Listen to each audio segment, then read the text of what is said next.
Wing.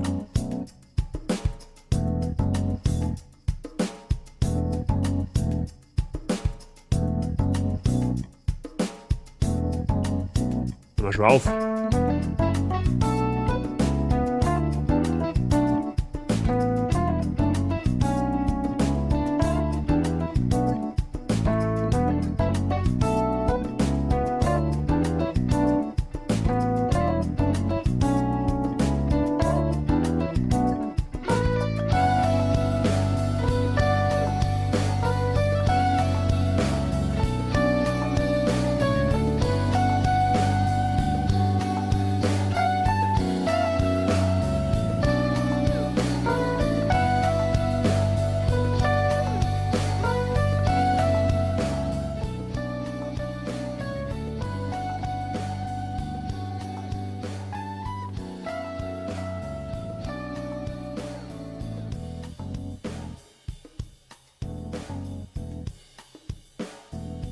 So, guten Morgen beieinander. Habe ich dir Wifi, habe ich dir Sei, habe ich dir Shadow. Den Morgen haben wir gut genächtigt, haben wir die EM-Niederlage schon verdaut. Wie schauen wir aus? Sind wir fit soweit? Bis auf ein paar, die wo vielleicht gestern ein wenig länger gefeiert oder gefrustet getrunken haben. Wie geht's euch? Alles im grünen Bereich. Wie schauen wir aus? Wo ist das Bier? Da draußen. Aber ich vermeide Bier. Generell Alkohol, vor allem in der Früh. Das einzige, also ich glaube, der einzige Zeitraum, wo ich vormittags Alkohol genieße, ist, wenn ich im Urlaub bin. Also sprich im Süden. So.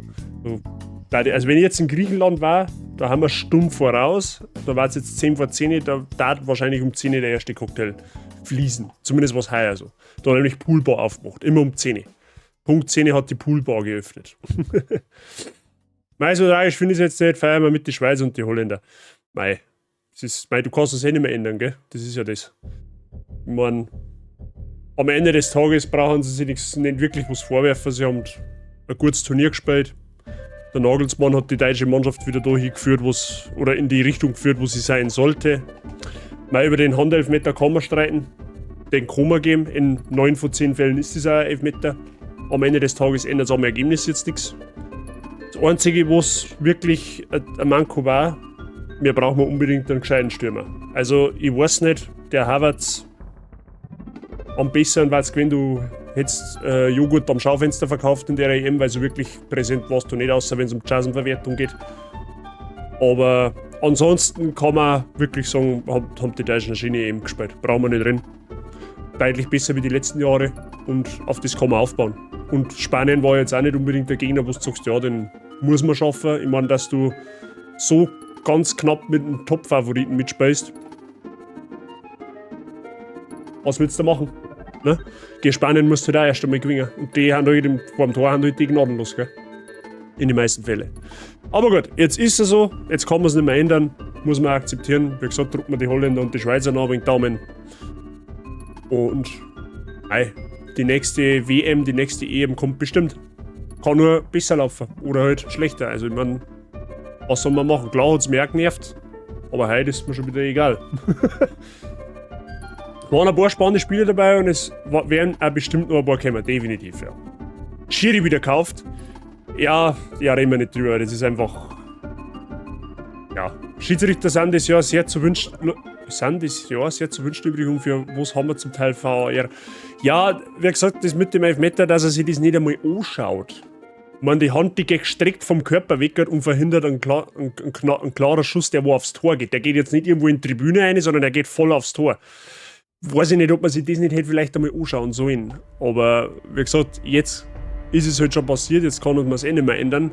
Es ist halt nur eine bittere Niederlage, weil vielleicht schießt Deutschland uns 2-1. Vielleicht. Ich meine, gut, den Elfmeter, wenn der Harvard schießt, dann bin ich mir nicht so sicher, ob er reingeht. Aber sei es drum, das ist halt Fußball, manchmal ungerecht, manchmal gerecht, wie auch immer. Nichtsdestotrotz haben sie eine schöne EM gespielt. Die Österreicher haben da auch eine schöne EM gespielt, brauchen wir überhaupt nicht reden. Klar, wir hätten es uns alle anders gewünscht, aber es ist halt jetzt einfach so. Das Leben muss weitergehen. Man, Gottes Willen. Die verdienen genug Geld, die werden es verkraften. Freuen wir uns auf die Spiele heute, genauso ist es. Haben wir ja noch 2 schöne Spiele heute und nächste Woche auch wieder noch. Es wird ihm schon recht. Den hätte der Neuer geschossen, ja wahrscheinlich. Dann gehen wir Österreich und die Deutschen ein paar Trinken. Ja, genau so machen wir es. Da sitzen wir uns, die Österreich und die Deutschen sitzen zusammen und zwischen 5 oder 8 oder 12 und dann passt es auch wieder. Nicht so dramatisch. Aber gut. Aber trotzdem war es ein schönes Spiel. So an und für sich. Also war schön zum Zuschauen. Zwar ein bisschen nervenaufreibend, also zwischenzeitlich habe ich ein Nervenkostüm gehabt. Das war beieinander wie ein zerrissen Serifisackel. Aber ansonsten war es ein schöner Fußballabend. Kann man auf alle Fälle so festhalten. Ich habe schon lange nicht mehr so ein schönes Fußballspiel gesehen wie das gestern. Und ich muss auch noch dazu sagen, ich habe mir dann auch noch Frankreich-Portugal angeschaut, war auch ein sehr schönes Fußballspiel. Mit dem bitteren Ende für Portugal, weil wenn ich halt einen 24-jährigen, unerfahrenen Dimpfe auf dem Elfmeter hinlos, da wo es um einen Haufen geht, weiß ich nicht, ob das eine kluge Entscheidung war. Im Nachhinein war es eine schlechte Entscheidung. Aber gut. Hedi wadi dadi. Auch für Nicht-Fußballbegeisterte, ja. Es war eine gute Werbung für den Fußball. Gestern, die 2 Spiele tatsächlich. Oder halt das deutsche Spiel war eine gute Werbung für den Fußball. Kann man nicht anders sagen. Aber gut, das war gestern, das ist Vergangenheit. Wir kümmern uns ums Hier und Jetzt. Und ums Hier und Jetzt geht es heute wieder in Elden Ring. Ich habe gestern einen sehr extrem spontanen Stream gemacht. Den haben viele von euch gar nicht gesehen. Ich habe gestern 3 Bosse umgepimmelt. Wer das noch sagen möchte, die wird ist jetzt auf Twitch verfügbar und die wird nachher nach diesem Stream noch auf YouTube verfügbar gemacht. Das ist ein kurzer Stream von 1,5 Stunden gewesen. Ich habe 3 Bosse gemacht. Ich habe in den Dungeon weitergemacht, wo man halt quasi das vorletzte Mal Stäppel im Hand.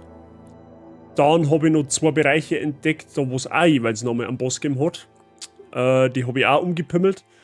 Und jetzt tun wir tatsächlich für den heutigen Stream in dem Gebiet weiter, wo die ganzen Drachen umeinander rennen. Und ich fürchte, dieses Gebiet wird uns eine Weile beschäftigen, weil so gefühlt an jeder Ecke irgendein anderer Drache liegt.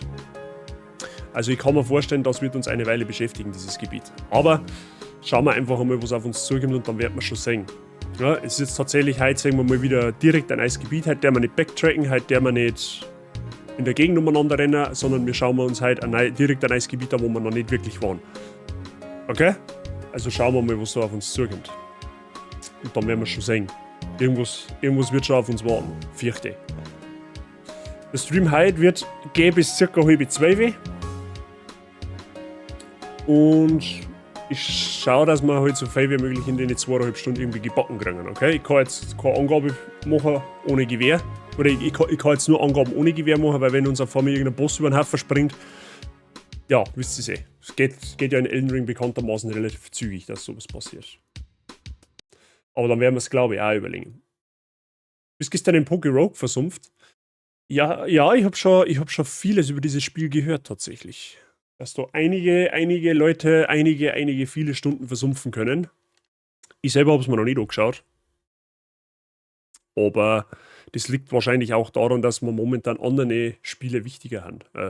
Wie eben zum Beispiel Elden Ring. Ne?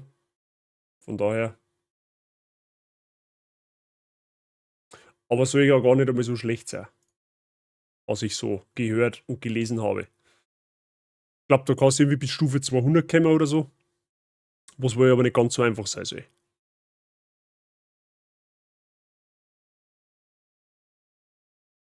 So, Spiel. Wollen Sie sich jetzt öffnen? Wie schaut's denn aus? Es ist sehr, sehr knackig. Vielleicht irgendwann einmal. Mal schauen. Ja gut, aber wir haben ja jetzt abseits von Elden Ring sowieso noch ein Hardcore-Nuzlocke am Laufen. Also sprich, da müssen wir auch erst einmal fertig werden. Das wird auch nicht so ohne. Vor allem, das Schlimme ist dann, muss man jetzt dann, wenn wir mit Elden Ring irgendwann in 3 Jahren mal fertig haben, muss ich mich erst wieder mal in den Nuzlocke-Spielstand reinfuchsen. Ne? Ich bin ja da jetzt auch Wochen raus. Was dann Phase ist und was für Monster ich habe und wie auch immer und so fort.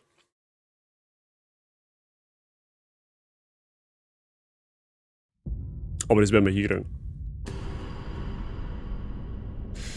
Gut. Elden Ring am Morgen vertreibt Kummer und Sorgen. Heißt Songs. In gewisser Weise. So. Kurzes Recap für euch, für die wo gestern nicht da waren. Ich habe diesen Bereich hier entdeckt. Fuß des Skadu-Baums. Da war ein Boss herin. Ich habe diesen Bereich entdeckt. Da war auch ein Boss herin. Das ist die Aussicht von Skadu. Und dann kommst du in den Bereich daher, da hat es bis auf 5 Skadu-Baumfragmente da herum nichts gegeben. Und ansonsten waren wir eben gestern in diesem Dungeon da noch unterwegs.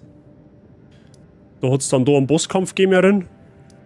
Den habe ich gemacht. Der war ein bisschen garstig, sagen wir es mal so.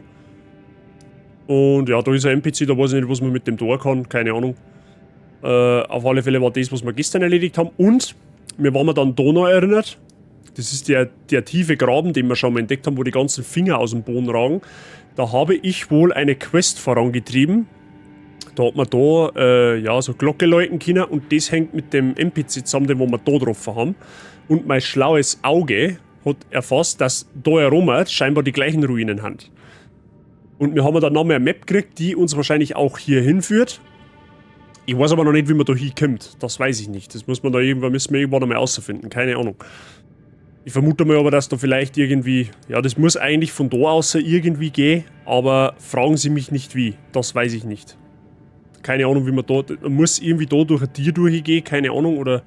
Das ist ja Unterhall. Da kommst du auf keinen Fall her. Also es muss da irgendeinen Weg geben, wie du da umkommst. Tatsächlich. Aber okay. Werden wir schon irgendwann rausfinden. Muss jetzt sagen wir das andere Pokémon noch fertig spielen? Ja, mehr Pokémon spielen, mehr gut. Okay, dem habe ich direkt gemeint.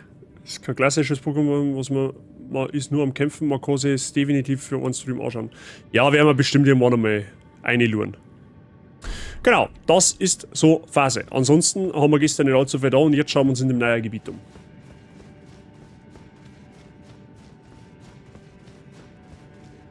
Dann schauen wir mal, was passiert.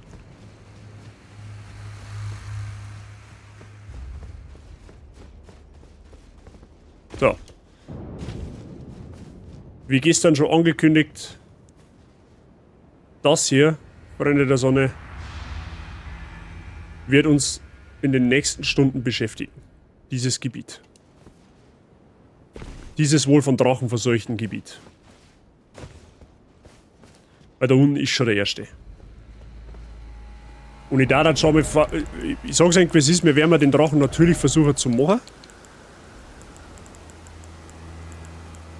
Deswegen rüste ich gleich mal mein Drachen-Setup aus. Das ja sehr gut dafür ist. Und wir haben einen neuen Talisman. Verkürzt die Wirkungsdauer für Zauberei und Anrufungen bis ans Äußerste, erhöht erlittenen Schaden. Oh, okay.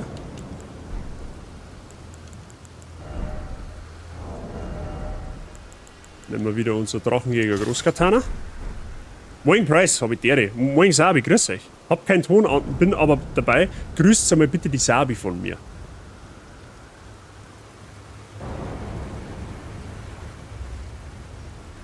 Okay, da ist irgendwas gestorben.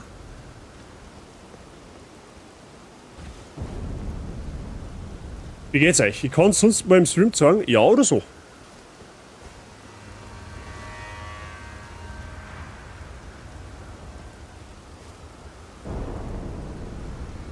Wie viel Mana-Tränke haben jetzt nur einen?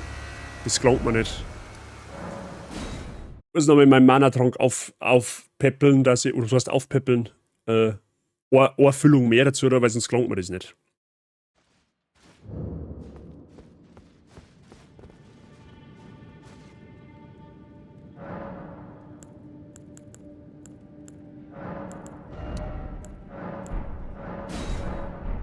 Gut.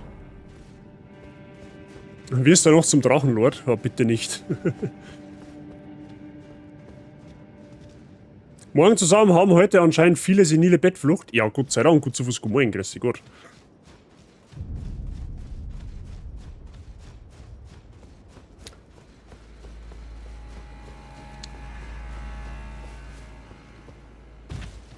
Müssen wir mal schauen. Also wie gesagt, ich glaube, dass da der eine oder andere Drache auf uns wartet, der uns über den Haufen fetzen möchte.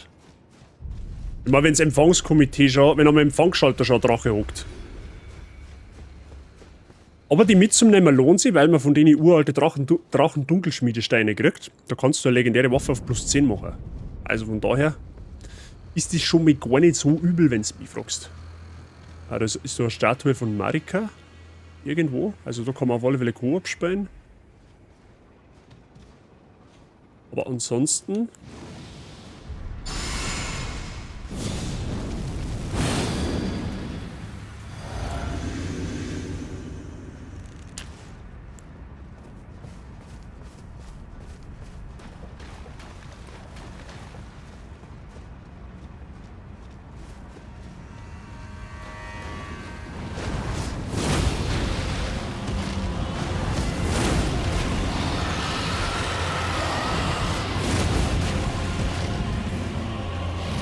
Damage ist auf alle Fälle knallig.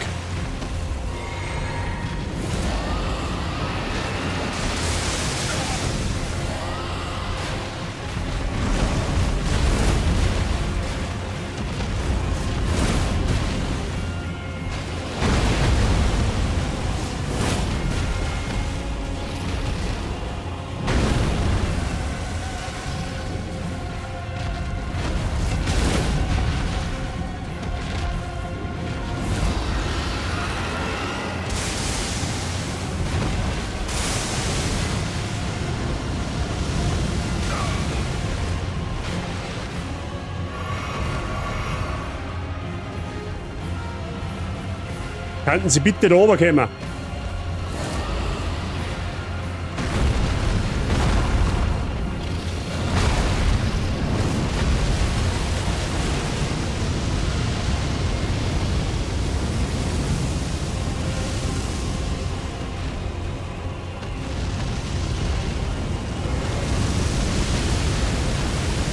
Jetzt Maul!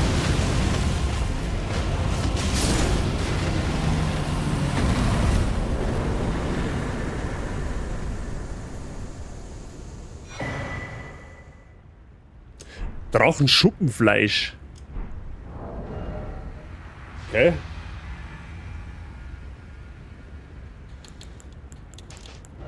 Oder der erste Drache hat ja schon mal gut funktioniert, ne? Können wir das mal festhalten?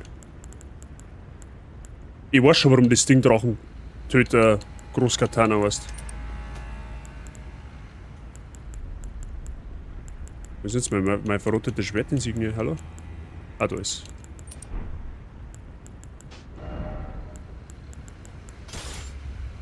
Gibt das ein gutes Steak? Du, das müssen wir ausprobieren. Oder das kann da so pauschal jetzt nicht sagen. Ja, okay. Der Drache ist hier, das ist gut für uns. Ich darf einmal vorschlagen, wir gehen erst einmal da um, weil das Gebiet da ist relativ überschaubar. Da können wir ein bisschen erkunden. Ja, schauen wir erst einmal da um. Aber wenn wir treffen einen violetten oder pinken Drachen und zerpimmel den, dann gehe ich zu From und färb die um. Also soweit ich weiß, es hat einmal einen blauen Drachen gegeben in Demon's Souls, aber einen pinken Drachen wisst ihr jetzt so pauschal nicht. Das den sicher schon mal gegeben hätte. Ah, dann schon wieder Blitzschaufel oder was?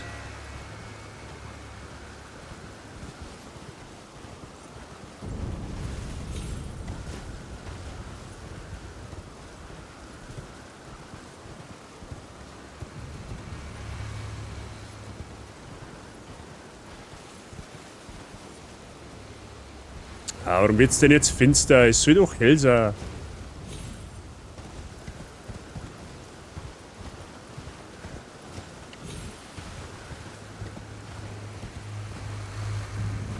Ah, dann schon wieder so Zombie-Idioten.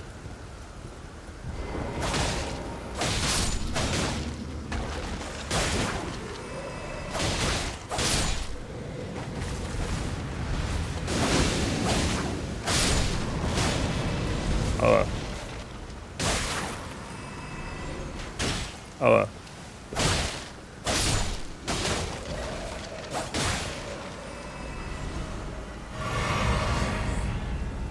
Ah, cool, kriegen wir sogar einen Drang zurück, perfekt.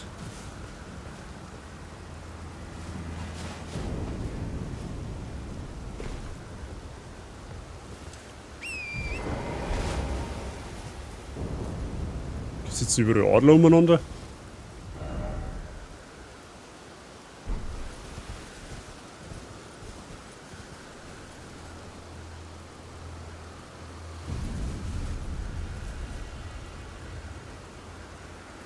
Brenntal, du bist aber hoffentlich tot, gell? Also wenn der lebendig ist, dann haben wir ein Verschärftsproblem.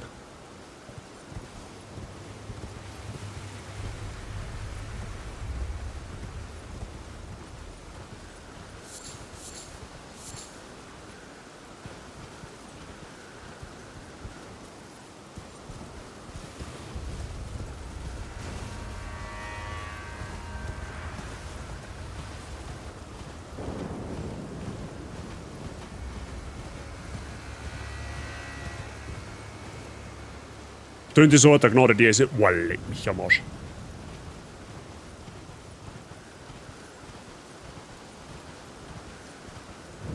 Großer alter Drache. Großer Altar der Drachenkommunion. Holy shit, Alter.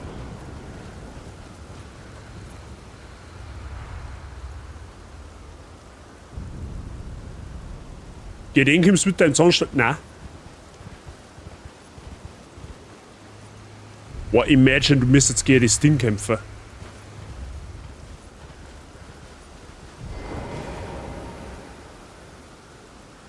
Bist du Freund oder Feind?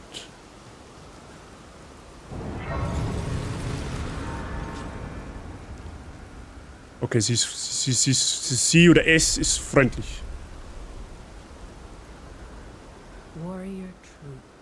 Oder Picture yourself feasting upon a dragon's essence, on the throbbing heart of the oldest, vilest dragon of them all. It would be the purest form of colonial, the fullest sating of your hunger and your consummation as a dragon whole. Sollte man ihr sagen, dass ich vorher gerade ein paar Meter vorher einen Drachen umgehauen habe? Sollte man Drachenessenz verschlingen? Was passiert da, wenn ich das mache? Nein, nein. Perhaps you have yet to feel true iron. There will come a day when hunger knocks. Nein, weil ich weiß, was da passiert, das mache ich nicht. Nein. Da was gerade, oder? Kommunion mit Beil abhalten. Ritual der Drachenummer. Geisterflammenatem. Kanalisiert den Drachen, um Geisterflammenatem auszustoßen. Aha. Ja gut, das hilft mir jetzt weniger. Kommunion mit Beil abhalten. Ich glaube, das will ich nicht. Keine Ahnung. Ja, jetzt weiß ich nicht, was ich davon hätten soll jetzt da. Jetzt bin ich ganz ehrlich.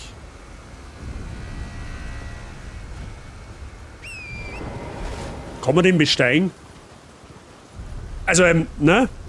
Besteigen im Sinne von erklimmen, nicht besteigen von im Sinne von Popoliebe. Geht schon wieder gut in der Früh.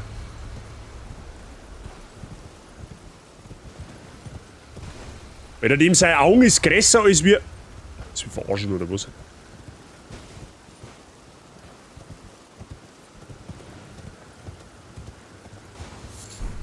Scharfer Schotterstein. Aha. Harpune der Drachenkommunion. Ja, mal, wenn der Fliegel halt schon allein größer ist, wie ganz besser. Was möchtest du denn da machen?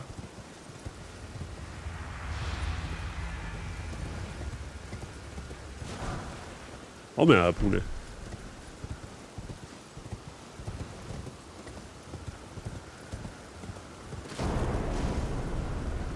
Ja, den kämpfst du dann im nächsten DLC. Ja, das darf man dann auch noch nicht machen. Das später nicht, das kannst du vergessen. Auf der da los mich. Nein.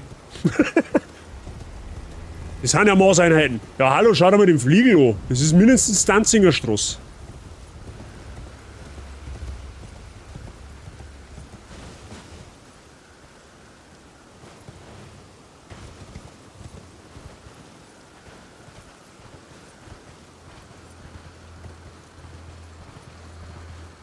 Genau, da waren wir letztes Mal drüben.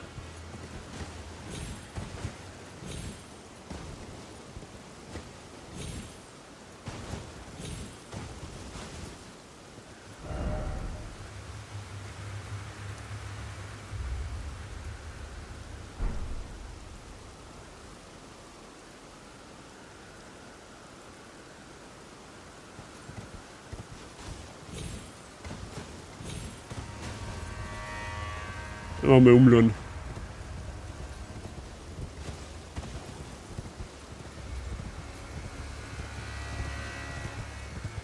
Krass, den Drachen kannst du einfach wirklich, da kannst du wirklich einfach aufreiten.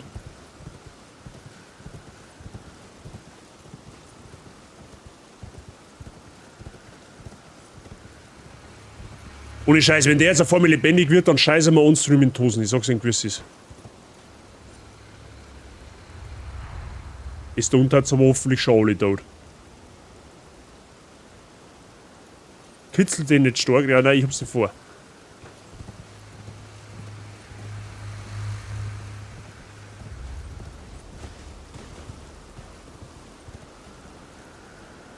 Jetzt kriegt Drachenreiten eine neue Bedeutung. Ja.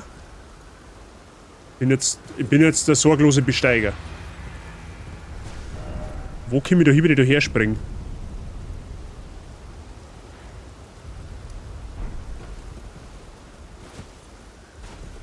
Ich werde das jetzt gleich so bereuen. Ich werde es jetzt einfach gleich so bereuen, dass ich da jetzt oben springe. 100%.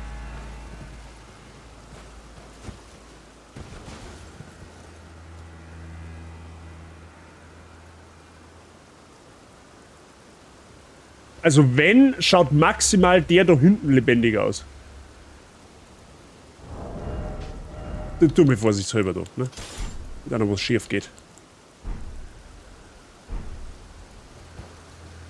Ja gut, okay, selbst wenn, bin ich jetzt sowieso gearscht, weil ich nicht mehr genug Mana trinke, aber jetzt springen wir da einfach mal über, dann sehen wir es schon.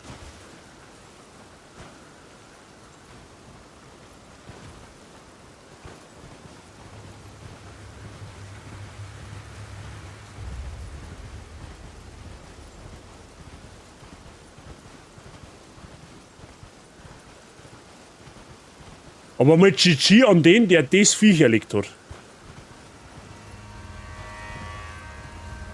Der muss was Kino haben. Der muss definitiv was Kino haben, weil den da legst du, glaube ich, nicht so ohne weiteres.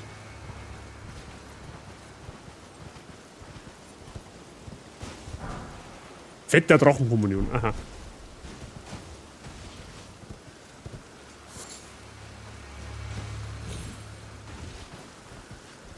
Vielleicht der Endboss vom DLC. Wer auch immer das ist. Ich will es nicht wissen. Okay? Macht's die spoilerfreie Streak jetzt nicht kaputt. Ich bin noch nicht gespoilert worden, wer der Endboss ist. Und ich will es nicht wissen. Ich will es erst wissen, wenn ich ihm gegenüber trete.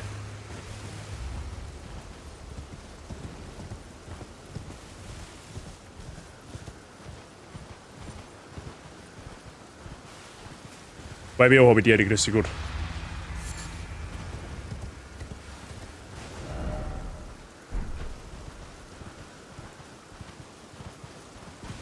War nur geraten von dir? Ja, nein, alles gut, alles gut. Hätte jetzt auch nicht... Hätte jetzt auch verengt nicht gemeint, dass man jetzt einer Knall hat, einen Endboss spoilert. Also ich darf den halt jetzt nicht raten, dass es dort, weil das hat Konsequenzen.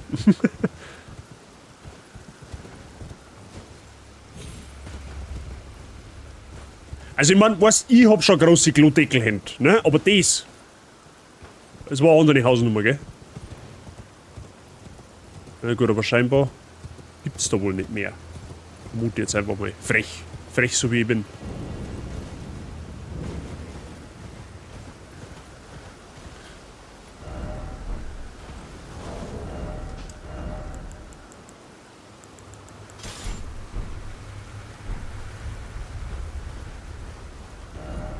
Ja, nachher gehen wir halt wieder retour, weil da geht's jetzt aktuell so nicht weiter. Dann müssen wir quasi über diesen Weg hier, ne? Spoiler, Endboss ist ein NPC. Vermutlich. Glaube er sofort. Ja, komm, sitzen wir uns da hier, weil da vorne war nur ein Drache. Das heißt, da porten wir uns einfach, glaube ich, da wieder zurück. Alter, da waren wir. Und dann laufen wir einfach da wieder her. Ich glaube, das hört sich noch ein Plano. Ich habe halt nur von einigen gehört, dass der Endboss vom DLC komplett geistesgestört sein soll. Was wieder mal typisch für FromSoft sprechen würde. Weil bekanntermaßen sind die Endbosse aus den DLCs von From Software, ja, die haben da ein wenig zu viel Speed genommen, so auf die Art. Ja. Ich hab keine Ahnung, wie weit wir noch von dem Endboss weggert haben. Ich weiß es nicht, ich kann es euch nicht sagen. Ich vermute jetzt einmal, ne? Wir haben ja da herum, war ja der erste Boss, den wir im DLC gelegt haben, da wo ich verzweifelt bin, wo ich selber nicht gewusst habe, was man machen muss. Ne? Und da haben ja noch Ranken da herum.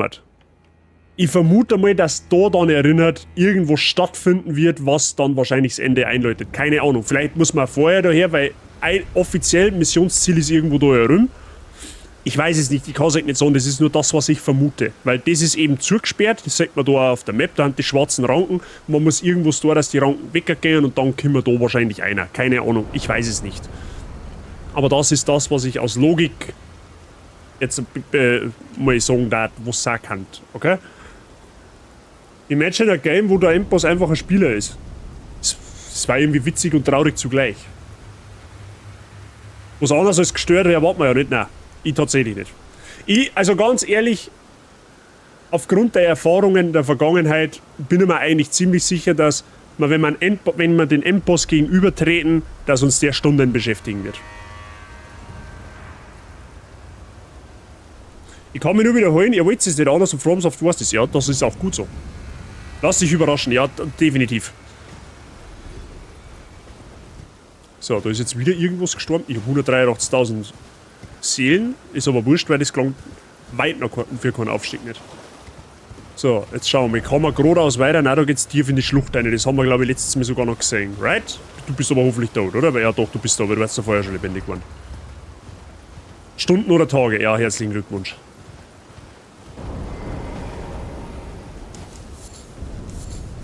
Genau, da unten waren wir gestern. Das zeigt mir jetzt nicht, weil das halt blöderweise im Nebel gehüllt ist, aber das ist die Fingergruft oder die Fingerschlucht, wie auch immer. Da waren wir gestern unter. Brauchen wir uns quasi nicht weiter anschauen.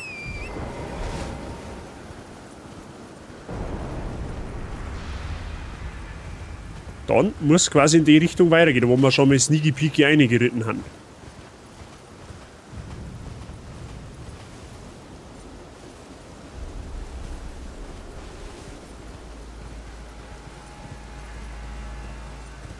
Ich glaube, so ein richtiges, reines Drachengebiet, glaube ich, hat es letztes Mal bei FromSoft in Dark Souls 3 gegeben. Es war aber auch so richtig hinterfutzig, weil das Gebiet in Dark Souls 3, dass du in den Drachenbereich kommst, kannst du nur freischalten, indem du an einer bestimmten Stelle eine bestimmte Geste machst, sonst findest du das Gebiet gar nicht. Also es ist richtig mies. Da kommst du eigentlich als Laie gar nicht drauf. Drachenblume. Es ist alles mit Drachen oder was? Drachenblume, Drachenbaum, Drachenkralle, Drachenkopf, Drachenaugen, Drachenarsch. Gibt es auch noch irgendwas ohne Drachen? Also Urlaub mache ich da keinen, das sage ich dir gleich. Und wenn du mir schenkst. Wochen, Monate, Jahre, Jahrzehnte, Dekaden, Jahrhunderte, Jahrstunden. Ja genau, so ungefähr. Ja. Gehen wir erst unten lang? Beziehungsweise gehen wir überhaupt oben lang? Ja, warum wird es denn nicht schon wieder finster? Gut, fix nochmal. Achso, okay, das ist quasi egal. Oh, ist es hoch? Nein. Okay. Machen wir das Licht an. Ja, nein.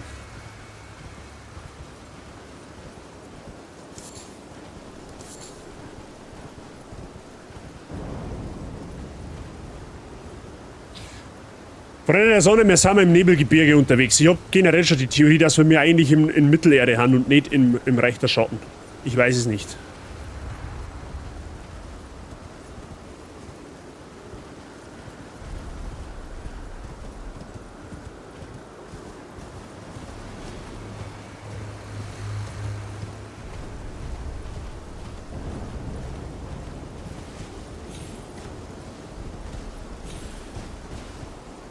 Ja, genau, das sind diese Knock-Up-Dinger, die haben wir letztes Mal schon gesehen. Also ich vermute mal,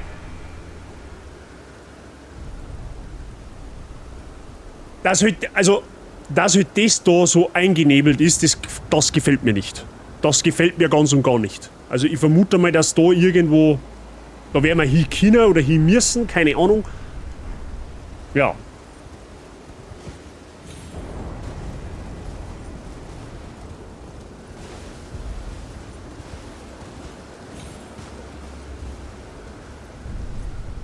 Aha. Kann sich jetzt Fräulein von und zu Mrs. Sonne oder mit was auch immer du dich identifizierst, dabei hervortreten. Das wäre es jetzt sauberhaft, weil dann da die mal ein wenig mehr sehen. Dann kann die der Community so ein bisschen einen Ausblick sagen. Verstehst du, wie ich mal? Die zahlen ja schließlich, nein, eigentlich zahlen sie nichts, aber die Abonnenten zahlen dafür. So, ne?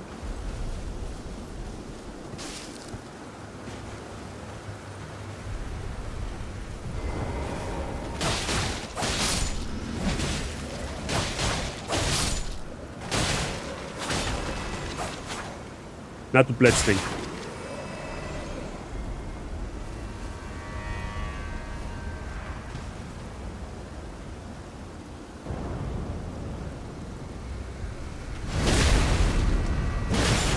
Wo der ist, denke ich.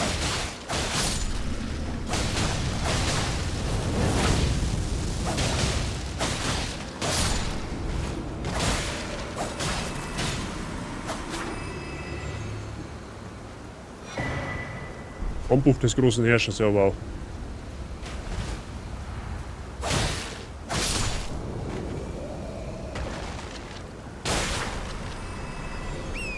Das gefällt auch euch, ja, das haben wir schon fast gedacht. Das hätte mich jetzt auch gewundert, wenn denkt, das nicht gefallen hat.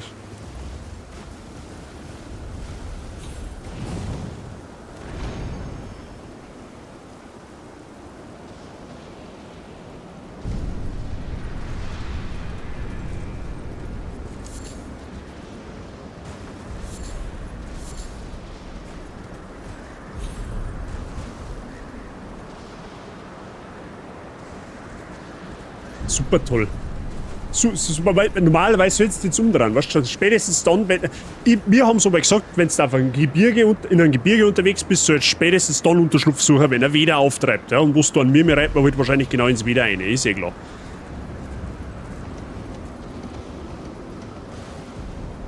Freunde, es tut mir leid, ich darf gerne ein wenig etwas sagen, aber das, was das ist, weder Bericht. Sagt dem Reich der Schaden halt scheiße. Er meint cheaten.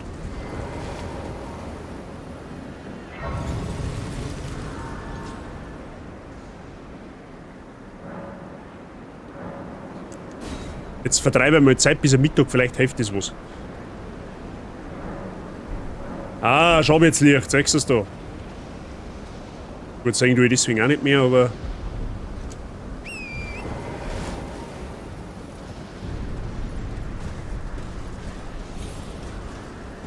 Haben sie einen Schalter gefunden? Ja, offensichtlich. Ich glaube aber, dass sie einen kurzen.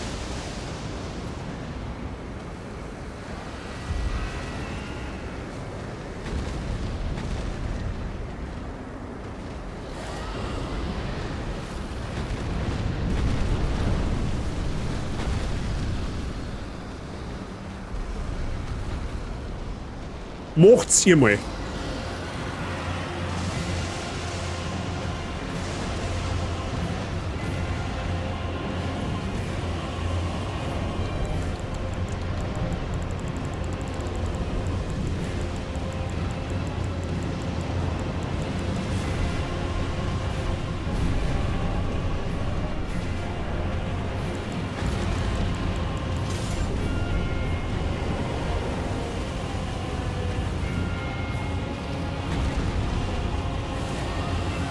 Das kann ich, das glaubst du aber, dass ich das da warten kann, bis dass da mindestens einer von denen stirbt.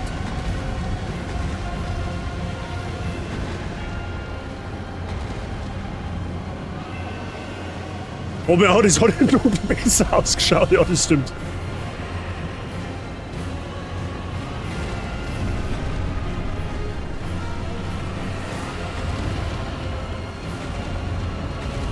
Weißt du, aber das ist jetzt so eine ganz miese Situation.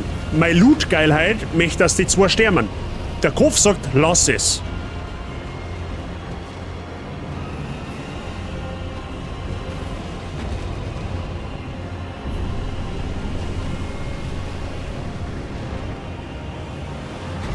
Der ist fast hier. Und das ist der Boss.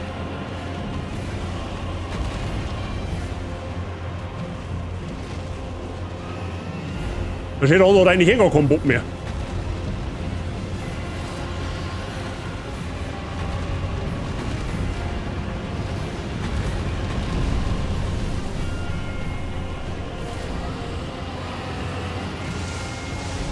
So was ist mir doppelkampf, wenn der Pokémon auch sagt, du magst das nicht. Yes.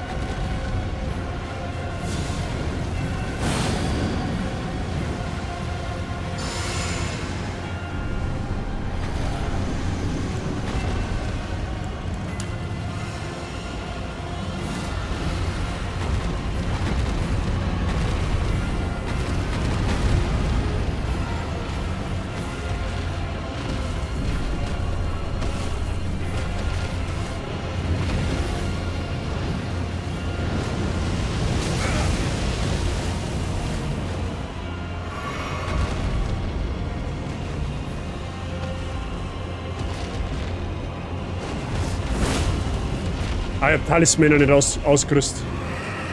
Halt die Goschen her erst.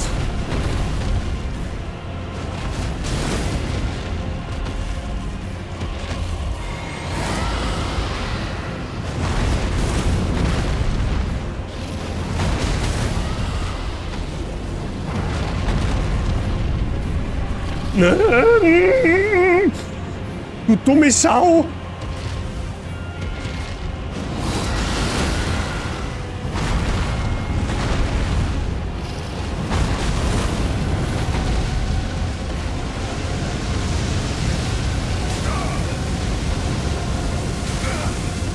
Oha.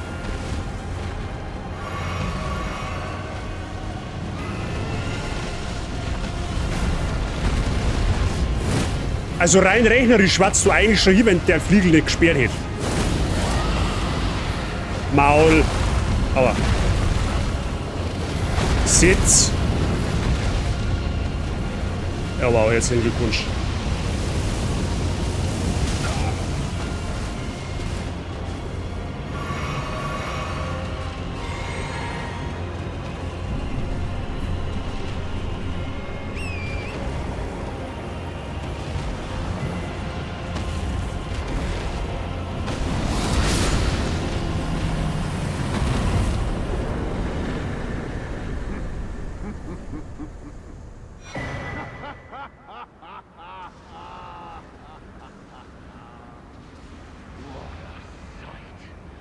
Warrior true, if ever one there was. A fellow Drake warrior. Wer? Wo? Piteous eagle, do you not remember? Conjure your past, how once you were, when fear was yet foreign to you.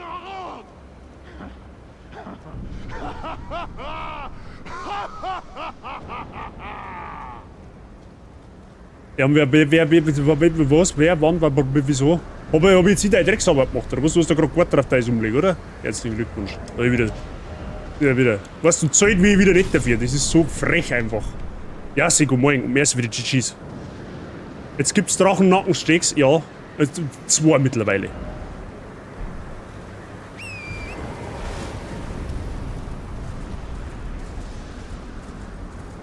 Was das Gute ist, wenn die mal liegen, dann links. Also die kennen jetzt nicht wieder. Das sind Einmal-Encounter, sozusagen. Die pimmelst du einmal über den Haufen und dann hast du es aber auch über den Haufen gepimmelt.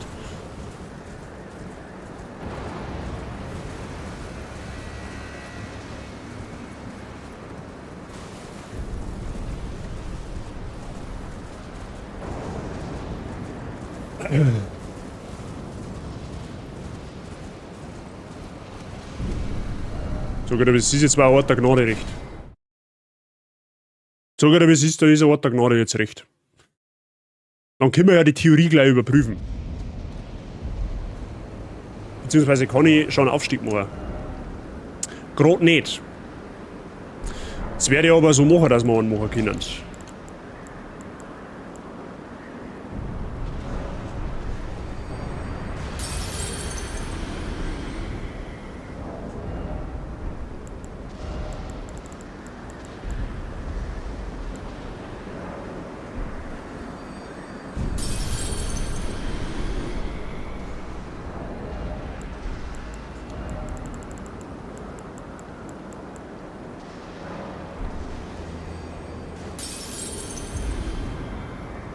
Das riskiere ich nicht.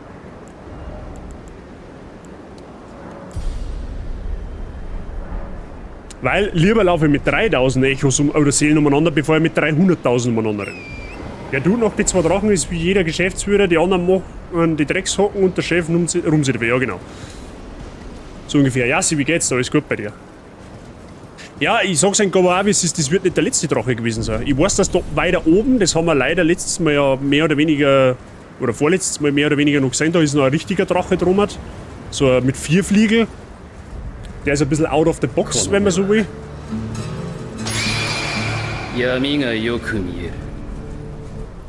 Sam Crowat. Sam Crowat. Mike, hab ich dir, guten Morgen. Merci dir für deinen Resub im 31. Monat und im 30. Monat fortlaufen. Vielen lieben Dank für deinen Support. Dankeschön. Ich hoffe, dir geht's gut. Ich hoffe, du hast gut genächtigt. Ja, jetzt müssen wir mal dafür müssen. Das wird eh nicht helfen. Wir werden noch mehr aufhören müssen. Das wird noch nicht helfen.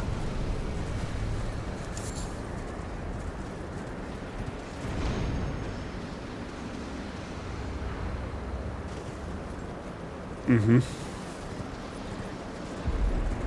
Ja, super toll.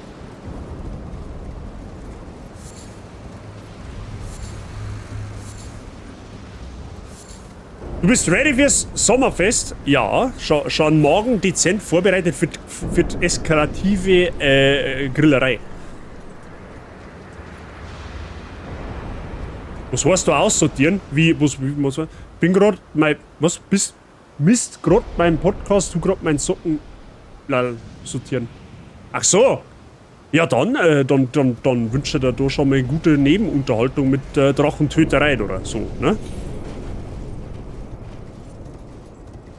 Also ganz ehrlich, ohne Witz, Drachen und Berge, da habe ich irgendwie, weiß ich nicht, da habe ich irgendwie eine Horrorvorstellung dagegen. Also mich darf es ja überhaupt nicht wundern, wenn jetzt dann irgendwann ein Ballrock dahergerochen kommt. Ja, das ist ja gewissermaßen auch.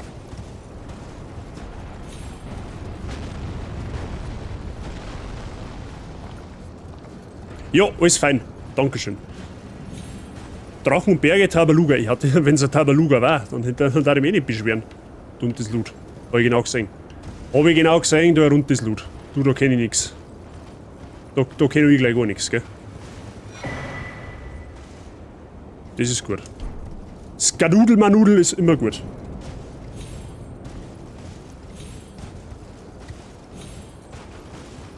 Babyrosa ist wichtig.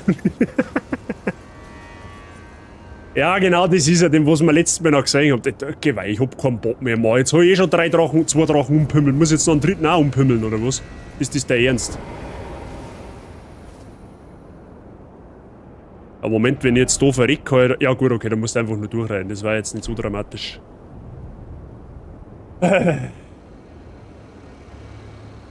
Ja, es hilft ja noch an denen nicht, oder? Hoppala, scusi.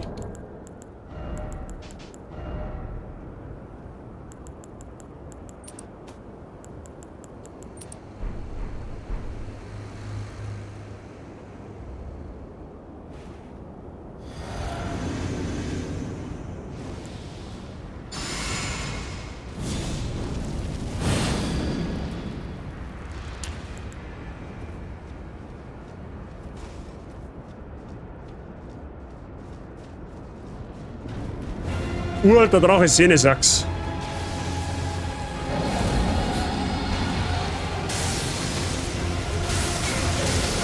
Alter, macht der Schaden.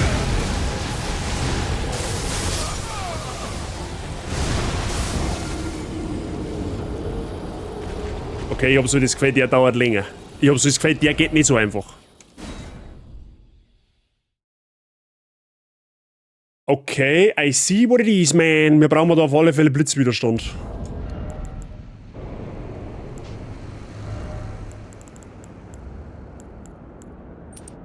Fuck you, Blitz.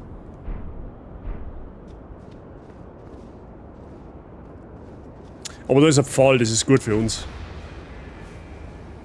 Ha, 6, das haben wir schon wieder bei dem Punkt. Gut, dass wir nur mit 3000 Runen in den Kampf gegangen haben.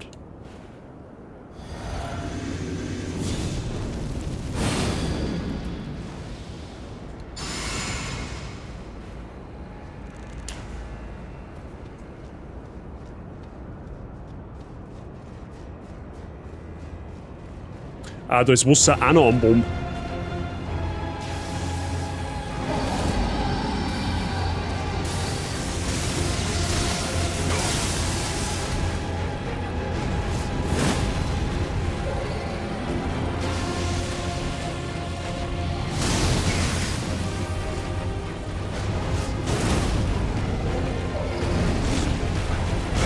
Ah, er macht Schnappi. Ich sag gerade irgendwie gar nichts.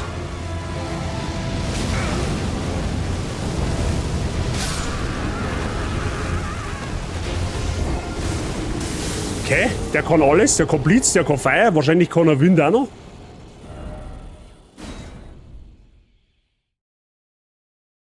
Ja, ich weiß schon, dass Pikachu Onyx besiegt hat, weil die Sprenkelanlage auf die Saffe gekriegt hat. Okay, ich glaube, der wird nicht ganz so einfach. Der macht massiven Schaden.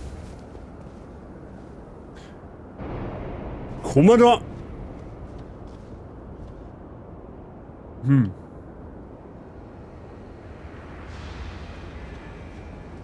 Gut, der ist optional, muss man auch dazu sagen, ne? Den kann man theoretisch zu einem späteren Zeitpunkt auch noch machen, aber... Ja, nein, probieren wir schon, ne? Das hilft jetzt nicht. Jetzt tue ich mal auf alle Fälle erst einmal den da weg.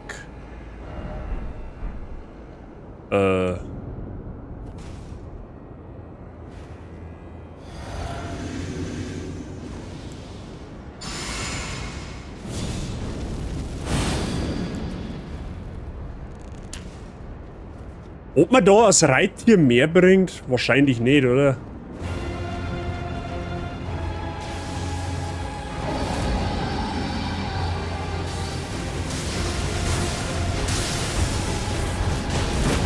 Ah ja.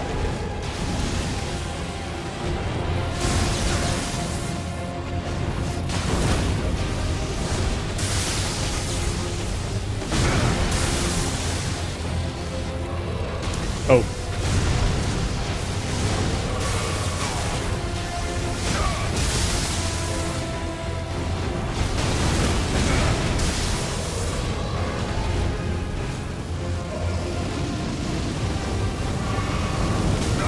Okay, unter ihrem Steh bringt quasi auch nichts.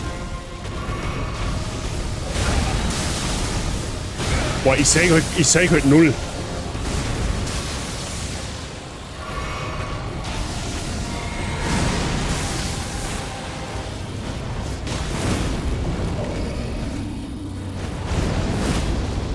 Wieso denn? Ah ja, perfekt.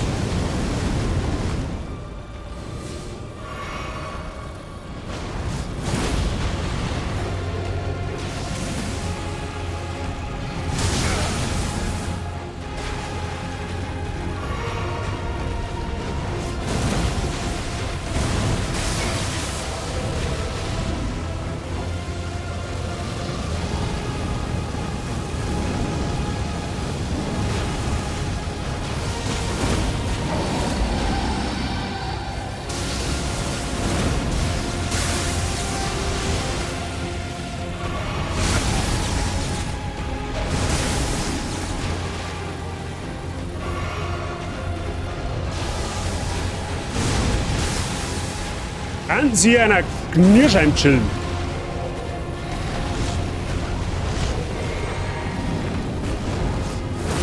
Oh.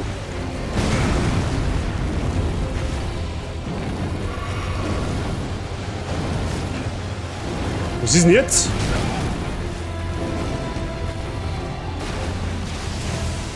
Ah, hau ich ab.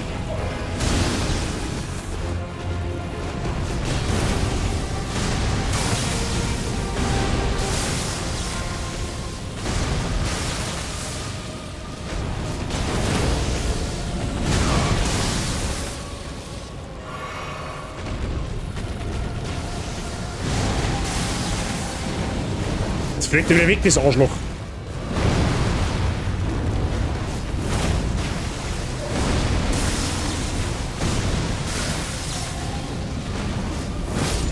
Geht doch!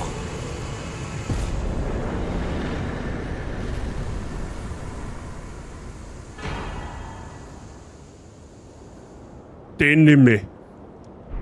Und den nehme ich auch. So, gut. Nächster Drache, herzlichen Glückwunsch. Was bedeutet der weiße Punkt dabei? Was für ein weißer Punkt meinst du?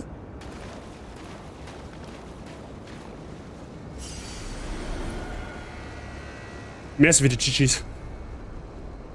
Ohne Scheiß, das Katana ist richtig krass gegen so mächtig übergroße Gegner. Weil du da schön den Schwachpunkt von den Viecher anvisieren kannst und dann einfach aus der Ferne machen kannst. So, jetzt breite aber noch der Gnade, gell? Das ist so gegen falsch ab, wie es ist. Beim Drachen im Gesicht, das ist der Anvisierungspunkt. Da visiere ich den Gegner an, dass ich quasi immer einen Punkt habe, da wo der Schlag hingeht. Ich darf da jetzt in einem Souls-like eher nicht empfehlen, einen Gegner nicht anzuvisieren. Das kannst du in ganz wenigen Ausnahmefällen machen, da ist das ziemlich hilfreich, aber in den meisten Fällen visierst du deinen Gegner an. Das ist der Fokus quasi.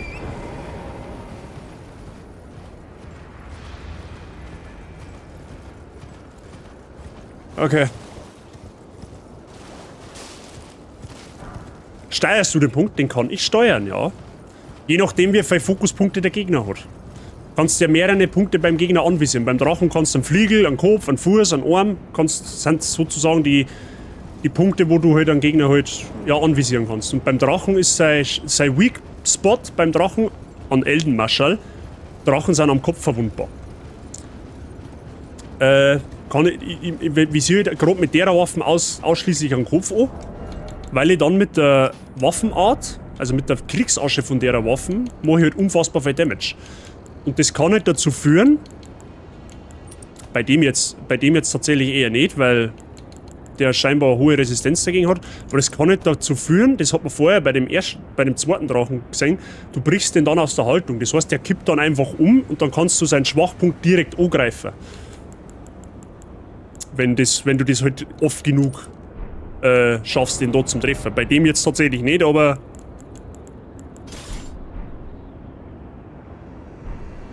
Eldenmarschall hat immer überall hier, außer auf dem Kopf. Dann hast du jetzt hoffentlich was gelernt. Alle Drachen sind am Kopf verwundbar. Der Weak Spot bei Drachen ist der Kopf.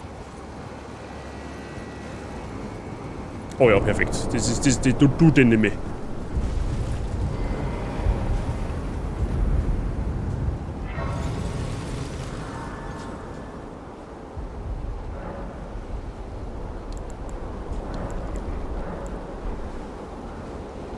Eigentlich logisch. Ja, manchmal ist das nicht so leicht zu erkennen. Ist jetzt wenn ich aber noch einen Drachen machen muss, halt, dann flippe ich aber aus, gell? Jetzt irgendwann langsamer mit den Drachen.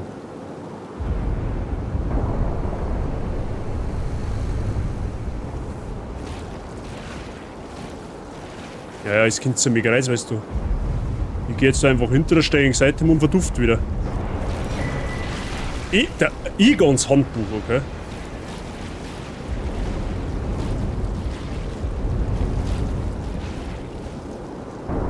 Die Punktsheimer auf dem Kopf. Da kommt man so schwer hin. Das stimmt. Haxengängern auch, machst zwar weniger Damage, aber ich verstehe natürlich, was du meinst. Da brauchst du Range-Waffen. Aber wenn du jetzt zum Beispiel, ja gut, die kriegst du außerhalb vom DLC nicht. Aber wenn du halt eine Waffe hast, die wo halt einen Range-Angriff hat, der wo ein wenig fliegt, dann kannst du einen Kopf anvisieren. Oder ein Zauber kannst du mit dem Kopf gut treffen. Aber so, wenn du jetzt natürlich eine normale Nahkampfwaffe hast, ist das zugegebenermaßen ein bisschen scheiße, das stimmt. Warum steige ich den Berg auf, ist die Frage.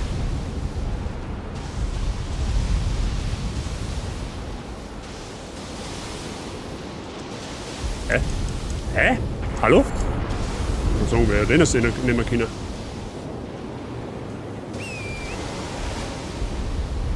Weißt du, warum liegen da lauter Drachenleichen umeinander? Ich will da eigentlich gar nicht raufgehen.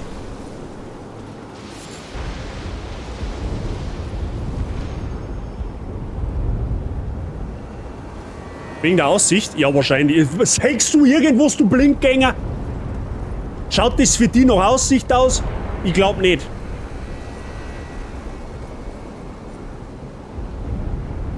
Das Gebiet ist nichts für Sabrina. Nein, Sabi, es tut mir leid, aber es hilft nicht. Ich muss die Drachen leider töten, scheinbar. Ich komme da quasi nicht aus. Gut, muss man ja nicht sagen, dass die Drachen alle optional haben, aber ne? Mein innerer Monk als Soul-Spieler verlangt es. Ja, ich kann quasi nichts dafür. Es ist mir aufgesetzt.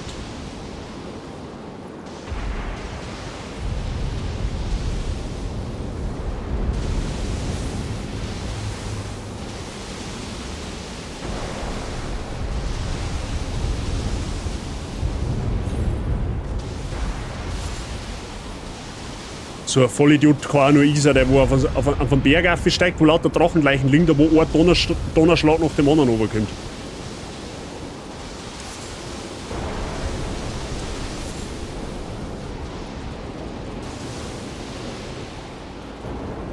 Solange die Drachen weder pink, lila, ein Mascherlang oder einen Kaffee in der Hand haben, ist alles gut. Haben sie bisher alle Kriterien nicht erfüllt. Das ist dann quasi gut für mich. Ja, ich seh's schon. Rage-Baiting! Lalalala. Nimmer.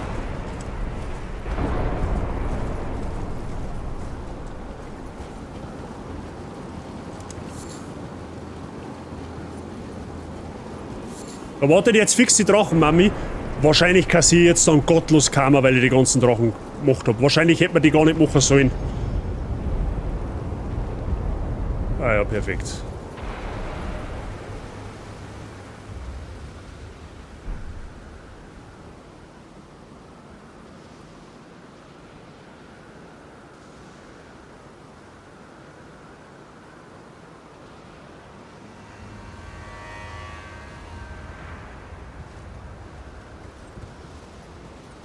Hallo, ich möchte von meinem schwulen Pferd, aber danke.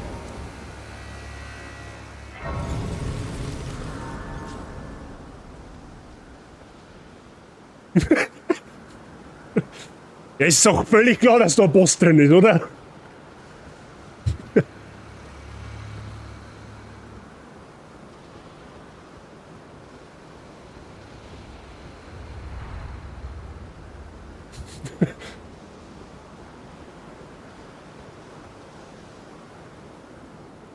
Oh Gott, so groß wie das Bossareal ist, ist der Boss, wo da jetzt gleich kommt, wahrscheinlich nicht klar gewachsen. Das sage ich, wie es ist. Und ich habe eine ganz böse Vermutung, was da jetzt kommt.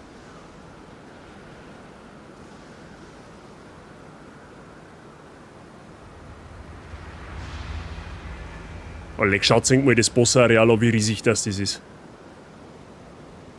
Oh Gott, nein, ich mag nicht.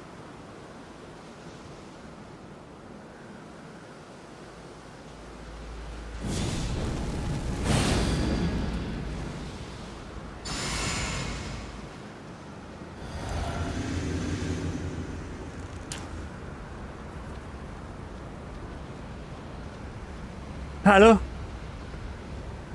Komm in Frieden, ich hab nix da. Oh. Ah, halt die Fresse!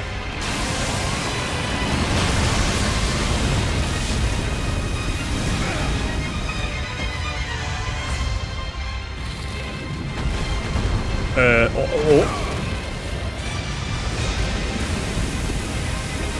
Alles klar, Brudi. Mama Drache, it is.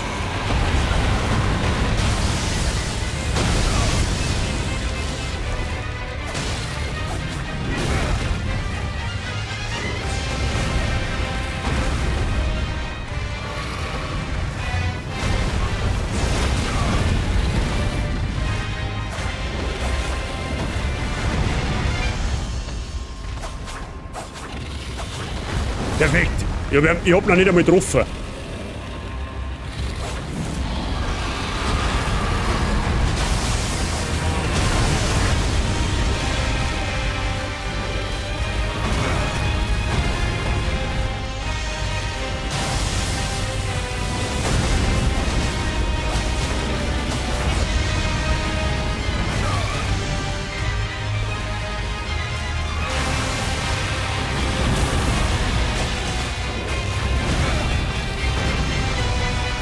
Weil mir mal fast keinen Schaden nicht.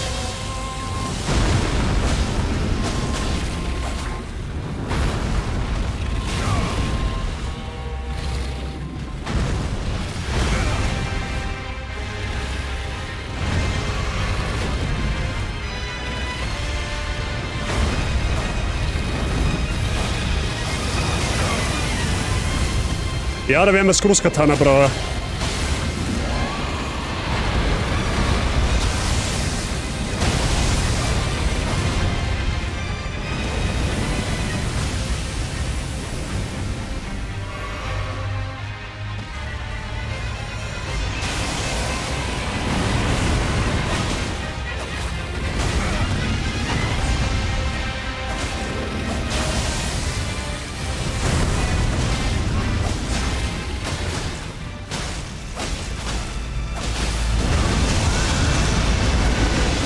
Was?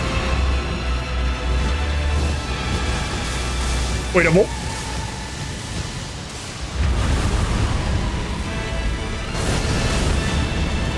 Alter, möchtest du mich verarschen oder was?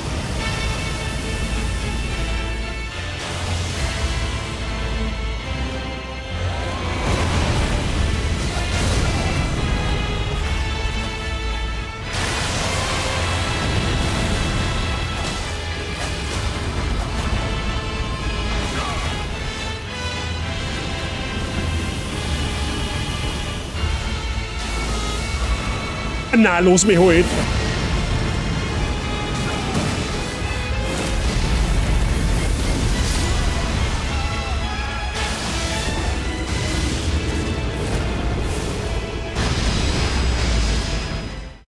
Wow, okay, der ist krass. Heilige Scheiße.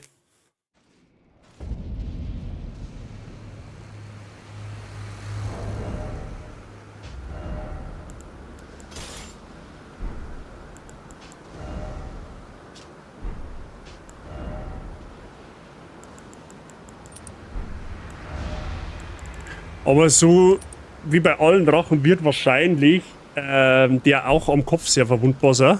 Ich hab versucht, dass ich den am Bein anvisiere, ist gar nicht gegangen. Ich glaube, du kannst den, glaube ich, basically nur am Kopf anvisieren. So. Aber der Boss ist krass. Der ist auf jeden Fall krass. Wirzeit Steve, Morgan Hall of Fame. Wirzeit Steve, vielen lieben Dank für deine lange Zuschauertreue. Du bist, glaube ich, der aktivste Lurker, wenn ich das einmal so sagen darf. Vielen Dank dafür. Ich werde dich nach dem Stream natürlich gemäß deines Kanalpunkte Requests in die Hall of Fame aufnehmen. Vielen lieben Dank. Und der Sai Ching hat einen 5er Streamstreak erreicht. Vielen lieben Dank. Ich wollte doch nur die Pizza vorbeibringen und keinen Boss. Ja. Wie heißt er? Bale, der Schreckliche? Glaube ich, habe ich gelesen. Ich weiß nicht. Nein, ich sag's nicht. Ich sag's nicht. Ich sag's nicht, weil sonst jinx es jetzt nicht, ne? Aber der schaut halt einfach legit aus wie ein Balrog. Ich sag's nicht, wie es ist. Der schaut einfach legit aus wie ein Balrog. Aber gut dodgebar tatsächlich. Gut, die zweite Phase kann ich überhaupt nicht einschätzen. Da irgendwie jeder Boss in dem DLC eskaliert in der zweiten Phase. Aber in der ersten Phase ist er relativ gut lesbar, finde ich. Also da haben wir schon schlimmere Bosse gehabt. Relana zum Beispiel.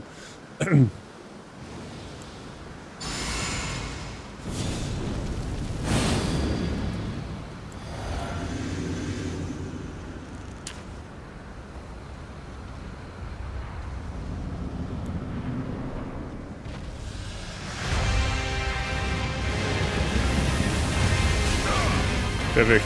Den hat er noch nicht gemacht.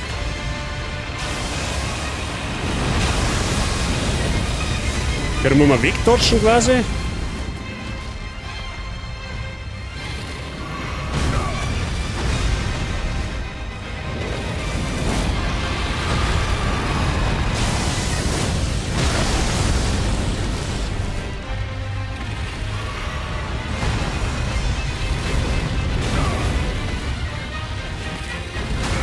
Oh, shit, spann dich halt einmal.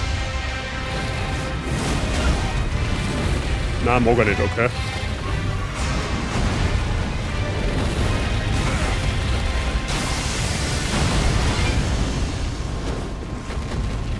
Fuck.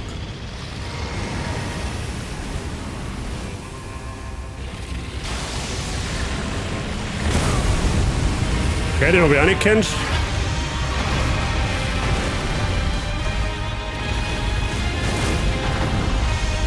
Aber der Schaden ist stabil.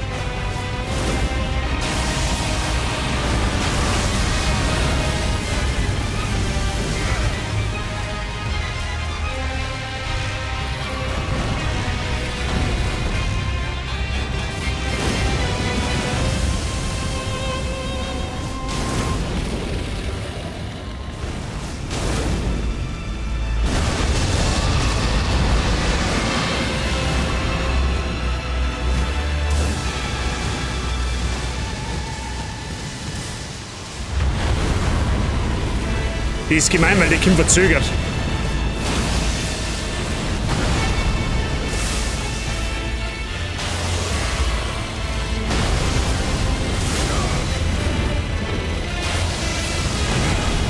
Okay, du zerreißt ihn dann komplett.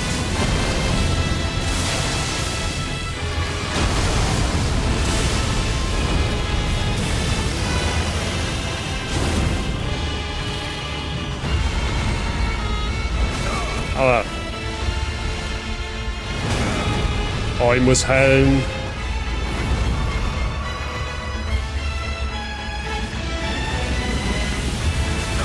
Ah, jetzt haben sie Röner versammelt.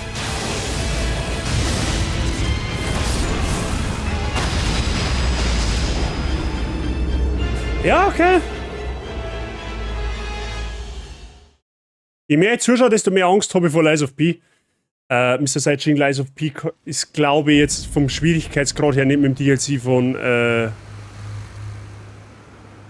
Elden Ring zum Vergleichen. Elden Ring DLC ist schon hart. Also ist schon, vor allem was die Bosse angeht. Also gut, ich muss sagen, die letzten 3, die wir jetzt gemacht haben, die haben gegangen. Die waren jetzt nicht so dramatisch, aber so die Main-Bosse, so die haben schon nicht ohne. Also da musst du schon geübter Souls-Spieler sein tatsächlich. Sagst du das eh? Ich sag danke. Bierzeit Steve.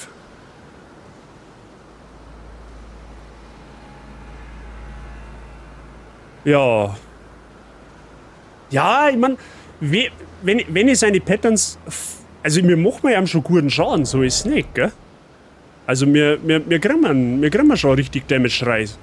Wir könnten theoretisch im Worst Case noch hergehen und sagen, okay, dass wir einen von den 2 Talismänner rausnehmen und dafür halt nochmal Anti-Blitz rein tun.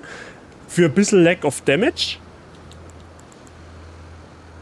Aber aktuell, wir machen guten Schaden. Wir kommen auch von der Energieleisten her relativ weit runter. So. Also ich glaube, wenn wir es vermeiden können, dass wir Damage unnötig kassieren, dann glaube ich, ist ja ganz gut machbar.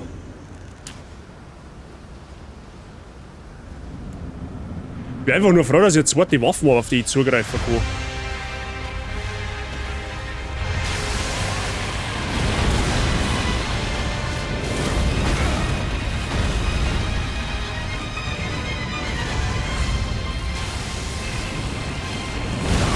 Ah, okay, die kommt dann ein wenig verfrüht.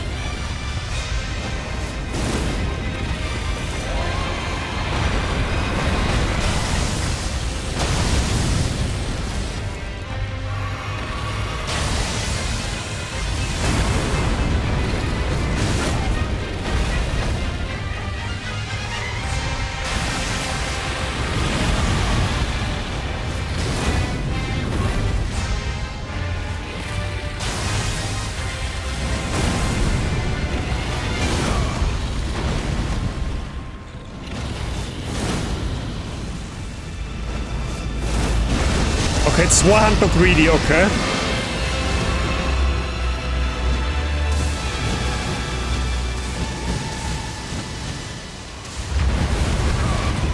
Okay, der kommt ein wenig verfrüht. Ein wenig verspätet. Kann man easy durchdodgen.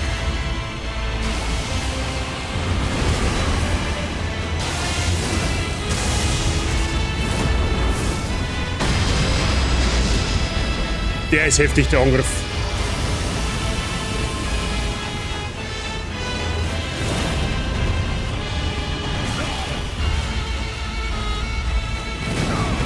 Schild eigentlich schon.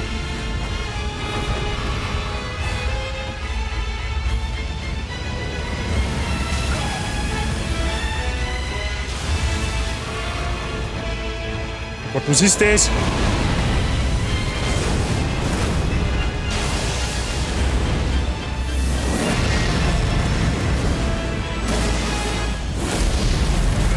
Das ist sein Ult quasi, okay?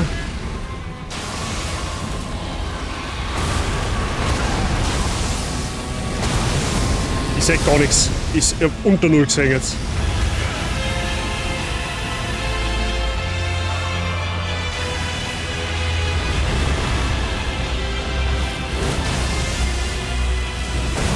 Ah, es ist bald.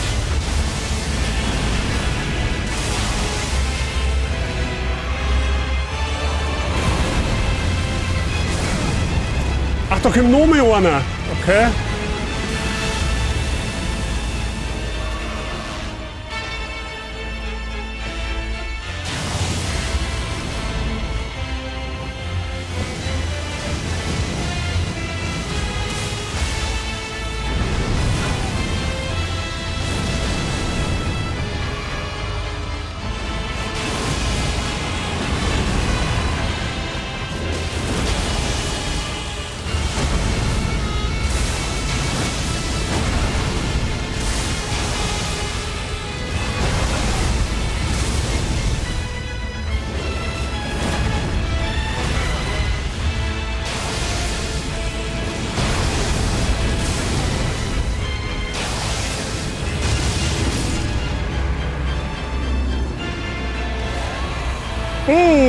Junge!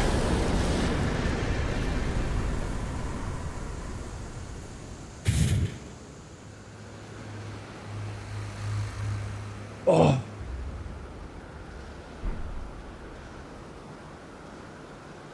Leck mich am Arsch.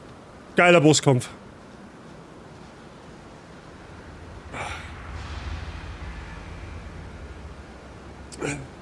Edward Habideri, grüß dich Gott.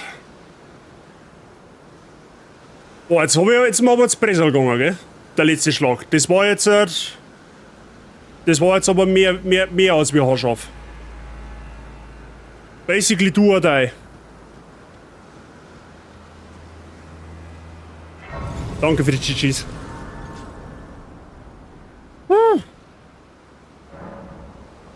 Servus, Prof. Danke, Mike. Das war Elfmeterschießen im Fußballfinale, ja. Entweder er trifft mich oder ich triff ihn. Das glücklichere Ende für mich. Er gibt 490.000 Seelen. Möchtest du mich verarschen oder was?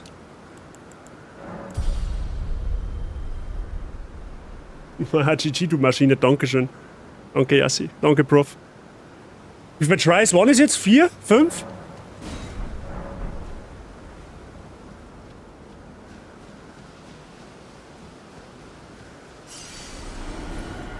Vier. Okay. Wir haben ja irgendwas gehört, Herz von Bale, oder was haben wir da gekriegt?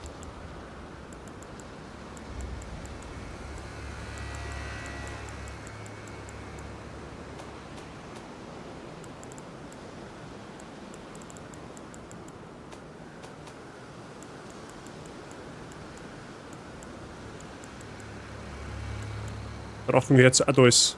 Erlangt die Macht von Bale am großen Altar der Drachenkommunion. Da wo wir vorher waren quasi. Zweimal kurz, zweimal lang. Das sei ja quasi Mitzeit. Gefühlt war es einer. Also, I'm sorry, but I'm not sorry. Aber der Bosskampf, also der war richtig geil, der Bosskampf. Der hat mir richtig gefallen. Der war richtig, richtig stark. Okay, dann schauen wir mal, was wir jetzt da unten... Ja, warte, genau da drin ist eh klar.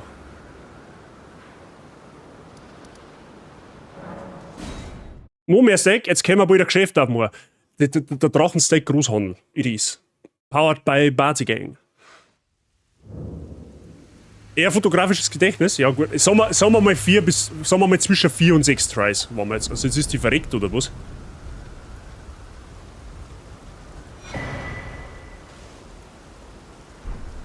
Search, die ist kaputt.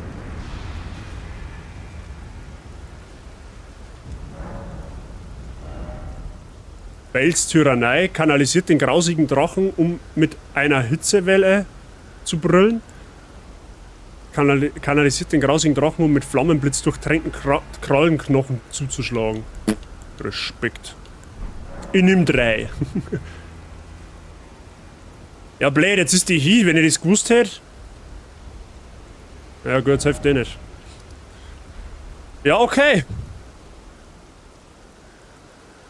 Wie kommt man denn auf den Schwanz da her? Das ist... Du musst da irgendwie herkommen, das gibt's ja nicht. Das muss doch da irgendwie gehen.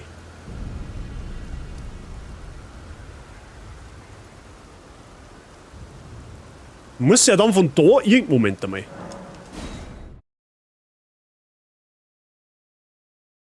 Drachennierenngulasch, ja, das darfst du. Der Prof darf den da rein haben. Das schaut halt wirklich aus wie ein Penis. Ja, es ist einfach ein Fleischdödel. Da. FromSoft, what is this? Ja, ein Fleischdödel ist. So, da muss doch irgendwie, da muss er irgendwie aussehen. Das ist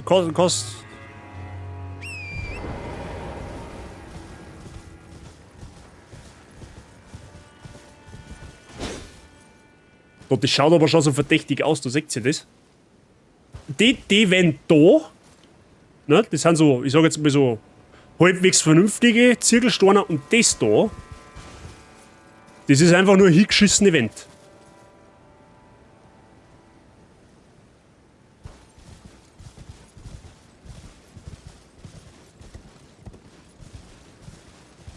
FromSoft so. Wahrscheinlich hat sich der Miyazaki gedacht, wir brauchen... Aha, da schau her.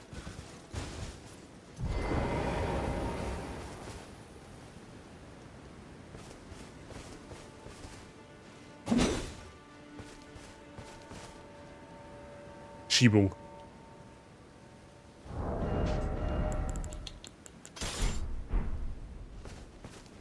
Nein, wir nicht. Du kommst in die Retour und es geht schon wieder um Fleischdödel. Jetzt satz eine fucking... Price, jetzt ganz ehrlich. Wenn das für die nicht wie ein Dödel ausschaut, oh, dann weiß ich es aber wirklich nicht, gell? Also ich bin normal auch kein perverser Wüstling nicht, aber das ist ganz klarer Hänger da. Offensichtlich. Ja, gut, ja, eben, genau.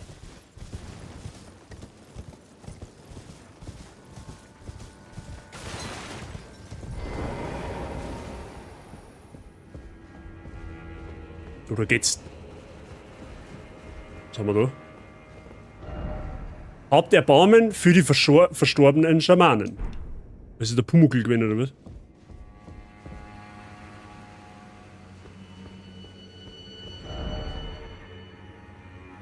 Noch mehr, nächsten Erdbeben steht er, oder wie? Ja, wahrscheinlich, keine Ahnung. Ich möchte es nicht ausprobieren. Imagine, wenn dann die Karten da aufverzeugt. Steht er das 4? Da haben sie Game Freak und From Software zusammen da, vom feuchten Hebel zum Genital-Map-Design. Ja, wahrscheinlich. Die haben die irgendwie zusammengearbeitet. Das ist der Hidden Ability. Penis-Map oder so. Keine Ahnung. Ja, okay, keine Ahnung. Ich hab keinen Plan, wie du rumkommst. Ich habe keinen Dunst, wie du da rüberkommst. Ja, gut. Okay.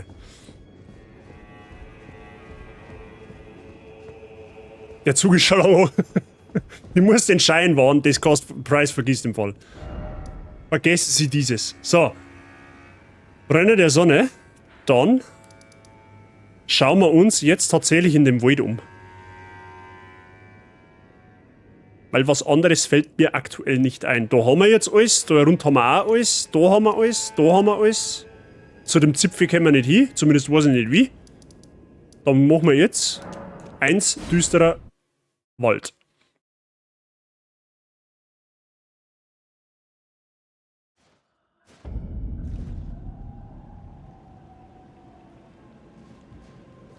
Ich lach grad Tränen, die kann Bootwand füllen damit. Und das bei dir.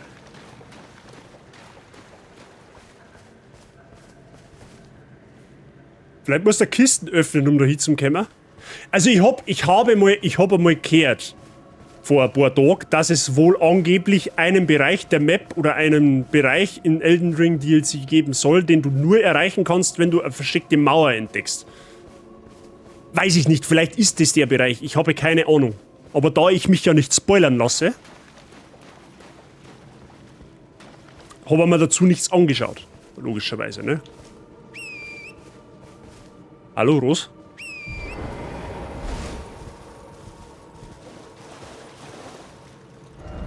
Es erwartet euch im Inneren. Aha.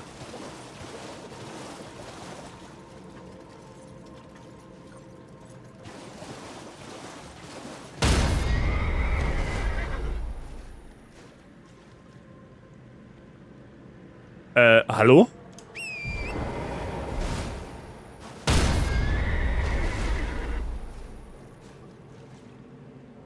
Ich kann da nicht rein.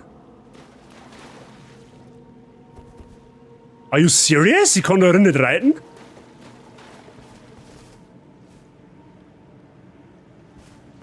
Cross not allowed? Ja, scheinbar. Ich brauche den Kasperl von der Insta-Real als Emote. Statt Schuhe ausziehen, bitte nicht rein. Reitfreie Zone. Ja, okay, krass. Von Mittelerde nach Hogwarts zum uralten Wald. Oder zum alten Wald. Oder verbotener Wald heißt er, ne?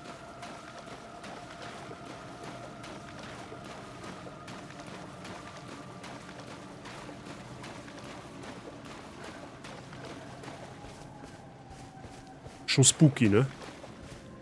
Pferde müssen draußen bleiben. Kehrt um, solange ihr noch könnt. Na, mag ich jetzt nicht. Hallo, wir haben einen Mutterdrachen umgepimmelt, wir haben lauter kleine Drachen umgepimmelt, was soll jetzt da auf uns warten? Ein Schwammerl oder was? Wobei, nein, es wird nicht so vorlaut sein. Wahrscheinlich kriege ich jetzt dann so derartig Kammer für den Spruch gerade. Haustiere verboten. Deftige Speisen konsumieren verboten. Das schaut schon gut aus, ja. Das Gebiet ist Wahnsinn. Deswegen haben wir es jetzt extra aufgehoben. Generell das DLC ist optisch eine brutale Wucht. Also, was sie da noch mal rausgeholt haben, schon heftig. Der Papa, ja, da war es halt der Papa, ist ja wurscht. Das macht dann gerade auch nicht mehr fett, ob ich jetzt einen Papa-Drachen oder einen Mama-Drachen umpümmel.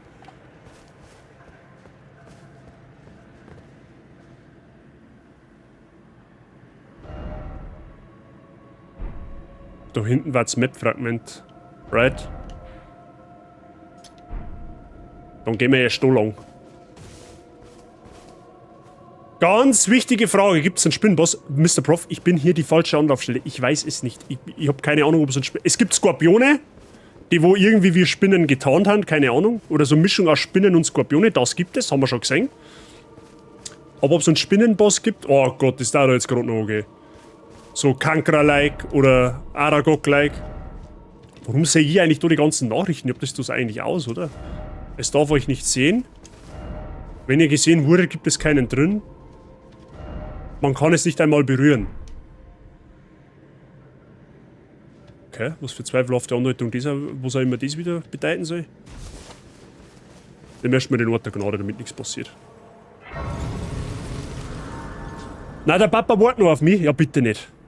Von der Mama habe ich mehr Angst. Mama Dragon, du.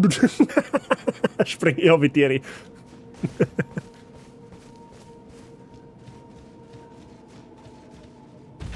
Aber das Gebiet ist schon geil. Es ist schon, ne, es ist schon da so richtig düster. So.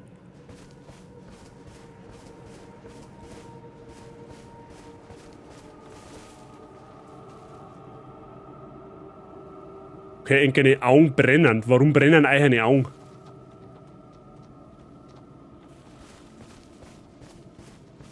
Mami triggert das da nicht rein kann.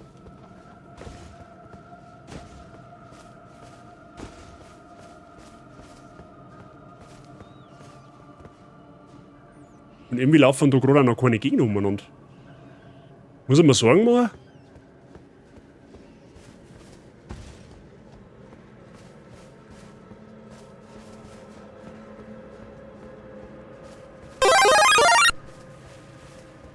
Crispy Chicken, merci dir für deinen Prime-Sub. Willkommen in der Bazi-Gang. Viel Spaß mit den Emotes. Du bist aber jetzt offiziell geschubst, ob es dir gefällt oder nicht. Danke dir. Wie geht's dir? Ich hoffe, bei dir ist fein.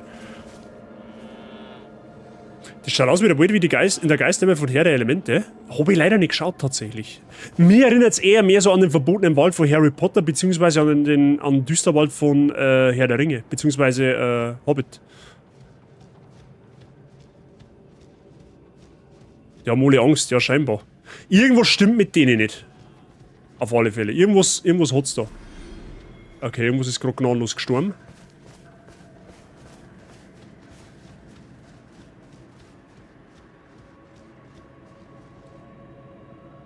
Bei dir ist sie gut, das freut mich zum Herrn. Bei mir passt soweit auch alles. Wir haben den höchsten Spaß. Halt in Elden. Wahnwitzige Hand.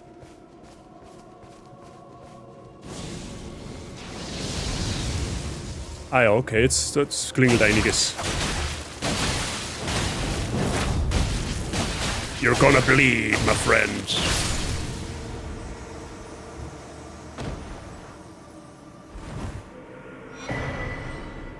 Ah Gott, das Gebiet ist... Also im wahrsten Sinne des Wortes, das Gebiet ist Wahnsinn. Du kriegst so einen Wahnsinn-Debuff in dem Gebiet. Und wenn du den kriegst, verlierst du, glaube ich... Nagelt's mir bitte nicht fest. Ich glaube, du verlierst 80% von der Lebensleisten, wenn Wahnsinn triggert.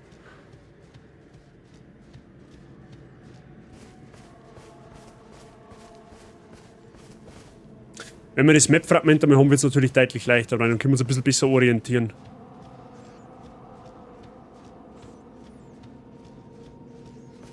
Du hast da keine Lebensleiste, oder? Doch, oben links. Bleiben ja nur 20, ist easy. Mike, freust du schon aufs DLC? Ja, das ist, wenn du länger also wenn du einfach nur rumrennst und keine Interaktion mit irgendeinem Gegner oder sowas hast, dann blendet es halt. Ja, perfekt, das ist ein Riesenrotz. Bist du auch dem Wahnsinn verfallen? Ja, natürlich bist du dem Wahnsinn verfallen. Ja, aber mich greifst du, oder was? Halt doch dein Maul dann.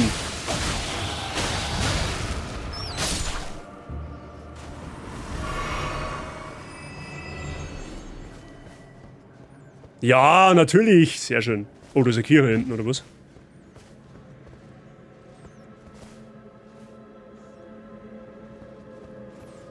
Mal wenigstens wuchsen da ein paar schöne Blärmal. Ne? Ein paar so schöne Blärmal, damit nichts passiert.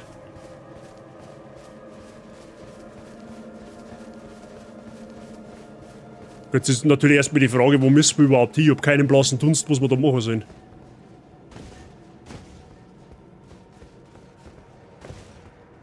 Ich kann's nicht erwarten. Ja, die bringen wir auch noch so weit. Brauchst du nicht reden.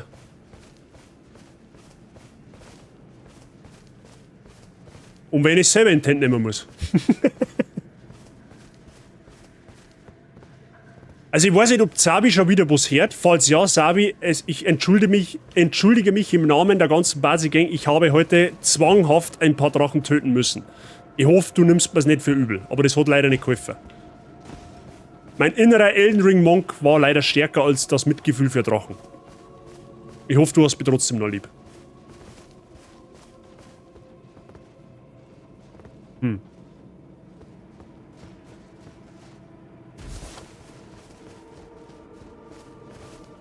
Ort der Gnade. Gut für uns.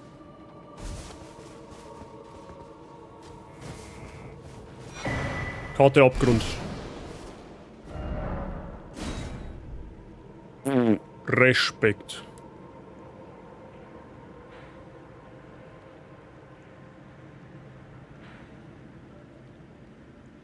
Okay.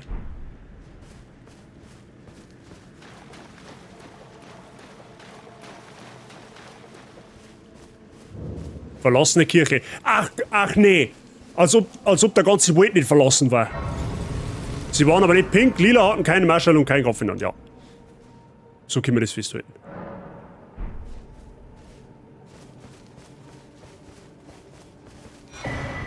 Skadudelmanudel. 2 Stück. 2 Stück Skadudelmanudel ist immer gut. Hab 5 Flaschen der rasenden Flamme. Die haben's genervt. Hab ich mitgekriegt. Schalt mir auf Nacht du kannst mich fett am Arsch legen. So, wie siehst du, kannst mich fett am Arsch legen. So, Skadubaum Stufe 14. Segen der verehrten Geister Stufe 7. Ja, gut, okay.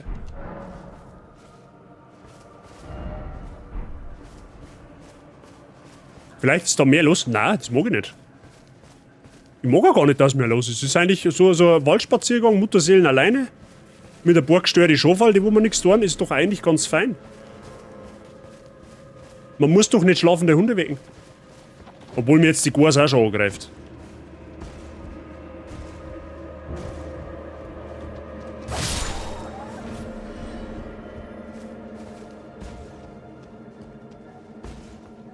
Ich glaube aber, dass... Ja, jetzt ist schon finster mittlerweile, abgesehen davon. Es ist quasi schon Nacht. Slenderman! Freunde der Sonne. Das war's jetzt auf einmal, wenn dann der Slenderman hinter mir steht, dann springe ich aber da hinten in das Kastel rein, das garantiere ich. Wer Habitäre?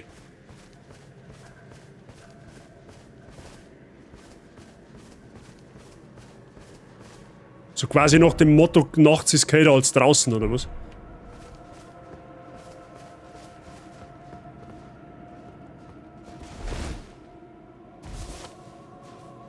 Jetzt wird's wieder hell. Wo noch Sound? Vergiss den Fall. Kann ein Spiele-Request eventuell bringen mit Slenderman? Könntest du? Theoretisch. Aber du müsstest lange warten, bis es spät, weil es sind einige Projekte, die wo jetzt am Laufen haben dann. Unter anderem demnächst ein Multi.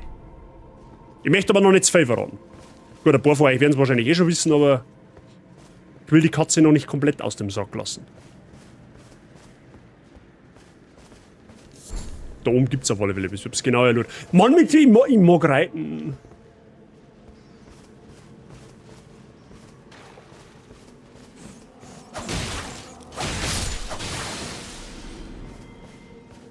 Mit 1000. Ja, ich glaube, Spiele-Requests gab es momentan einige Leute, die einen machen könnten. Die Frage ist, ob der jetzt aktuell Sinn macht. Wir haben ja aktuell Warum verändert sich jetzt die... Achso, weil mir die Rotz verfolgt. Du kommst doch da gar nicht auf mit deinen Kassfiers. Oh, oder doch. Apropos, wann holen wir uns zusammen? Das ist eine gute Frage. Morgen Vormittag? Hast du morgen Vormittag Zeit? Madison VR, vergiss den Fall. Ganz ehrlich, ich hab Madison durchgespielt, ich hab's durchgezogen, das nimmt mir keiner mehr. Ich spiel's aber, gut, der zweite wird's wahrscheinlich nicht mehr so schlimm, aber vergiss den Fall, dass ich das VR spiele. Abgesehen davon kaufen wir nicht eine VR-Brille. Das steht in meiner Visitenkarte drin, dass ich Madison gespielt hab, das losen wir nicht nehmen. Aus. Fertig.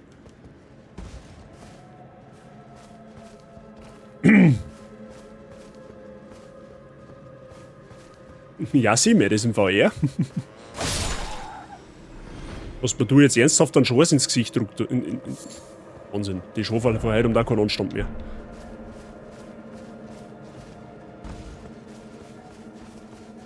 Können wir mal, passt. Ja, ich hätte jetzt mal so pauschal gesagt, so auf eine 9 ungefähr, weil, Rabazi fährt zum Frühstücken. Und da hätte ich theoretisch Zeit, dass wir mal die erste Sitzung machen, weil das werden wir auf einmal eh nicht schaffen, vermutlich. Man braucht sie auch keine zu kaufen. Es gibt die Möglichkeit, sie auch für einen Monat zu leihen. Nein, auch abgelehnt, Mr. Prof.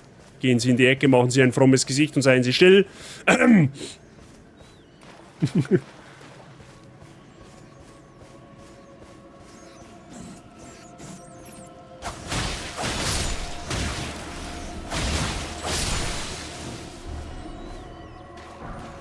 Ist schon spooky, wenn so ein Rotz mit leichten Augen auf die zukommt.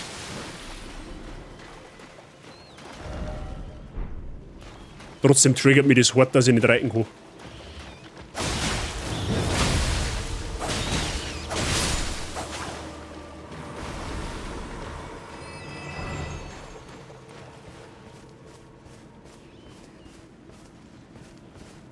Stell dir mir vor, Elden Ring in VR.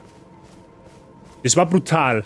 Aber ich glaube, mir, wenn ich jetzt Elden Ring in VR spiele, ich darf so derartig oft gegen irgendeine Mauer rennen, vor lauter dumm, weil ich mich selber einfach nicht kennen darf. Jetzt stell dir mal vor, du hast eine VR-Brenn auf und du rennst wirklich legit durch deine ganze Wohnung durch. Und dann tust du die VR-Brenn wieder runter, dann kannst du eine neue Renovierung machen.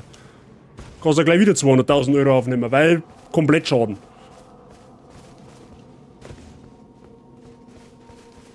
Mal davon abgesehen, dass dann mein Außenbahnriss womöglich mein kleinstes Problem wäre, an der Stelle.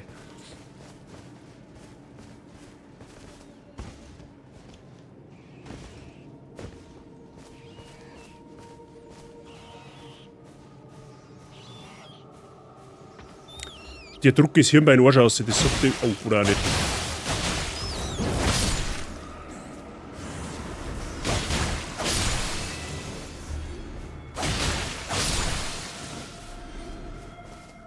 Darf man das mit Hogwarts so stark wünschen? Sag niemals nie, das kann alles noch kommen. Das ist eine tolle Lilie. Außer Eishockey-Ausrüstung und dahin geht's. Ja, dann habe ich aber Fat Roll, das ist ja auch wieder behindert. Dann trifft mir ja der Boss ständig. Was verstehst du wieder mal?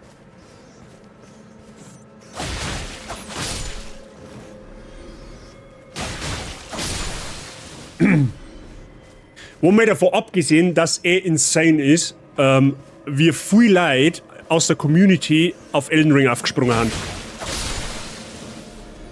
Der Dampfe, der Mike, die Yassi, die Kathi, der Max.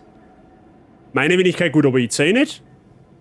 Es sind allein schon 6 Leute. Der Werbmann hat einen Run angefangen. Allein, ich weiß nicht, warum. Ich fühle mich. Eigentlich tut es mir ja nicht leid, aber.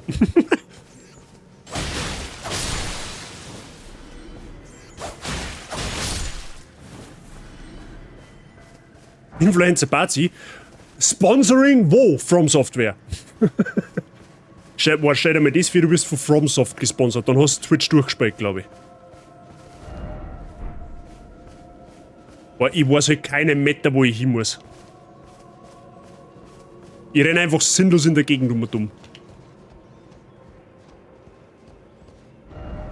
Gut, von da haben wir umgelaufen. Das heißt, warte mal, wir haben da haben wir runtergekommen. Dann haben wir da entlang gelaufen und dann dahinter und jetzt haben wir so einen Bogen gemacht. Okay. Gut, dann laufen wir jetzt da so weiter. Jetzt pass auf, setzen wir uns da mal einen Marker her. Da und Da, weil dann können wir das. Wir müssen das jetzt systematisch ein bisschen abgrasen, das hilft uns nichts, weil sonst verliere ich mich komplett in dem Gebiet.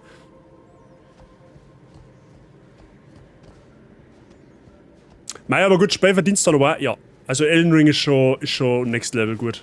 Finde ich. War doch letztes Jahr fast das gleiche mit der Switch. Psst. Das wollen wir jetzt nicht weiter beleuchten, okay? Beleuchten. Da bin ich mir auch absolut keiner Schuld bewusst. Absolut nicht.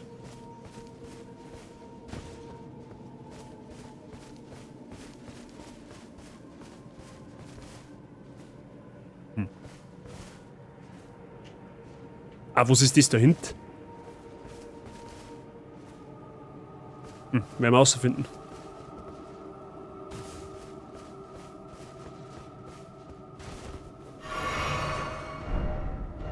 Duckt euch im Dickicht.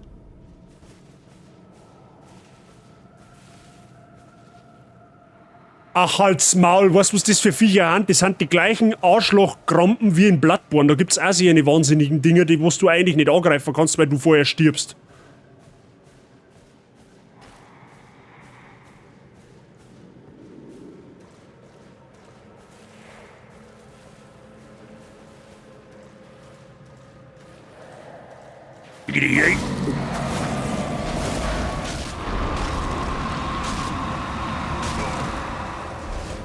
Was macht er jetzt mit mir? Verbrennt mir der mein Gesicht, oder was?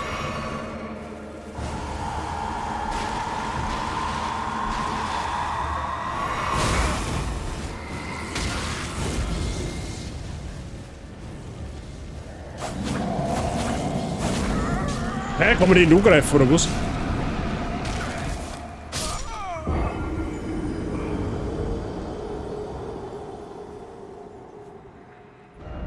Perfekt.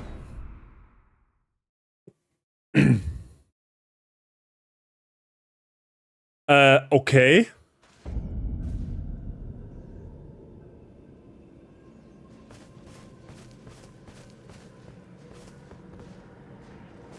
Das ist Wahnsinn. Ja, das war Wahnsinn, genau. Wie macht man jetzt die Gestalten? Duckt euch im Dickicht. Ja, toll, deswegen fällt der auch nicht um. Warum schickst du mich? Das hat so blöd.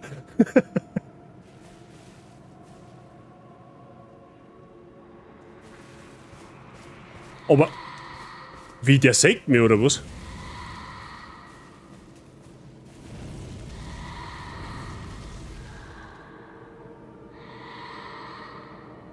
Ach, halt die Fresse, Alter.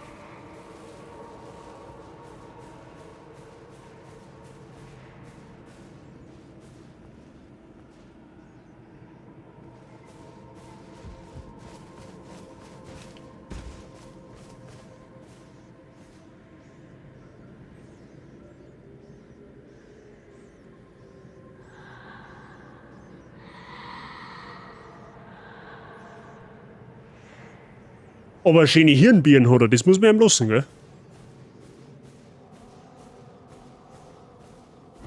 Versteckt euch, macht keinen Laut. Wartet still auf eure Chancen. Kämpfen ist keine Option. Ja, okay, soll ich ihn jetzt kaputt anschauen, oder was soll ich mit dem machen?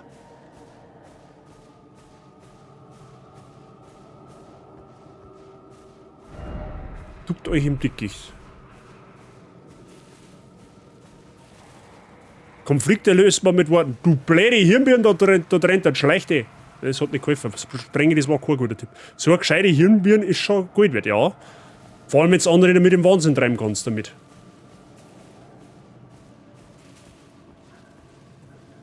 Muss man die umgehen? Das war der erste... Das war direkt der erste Gegner in From Softwares Geschichte, dass du einen Gegner umgehen musst.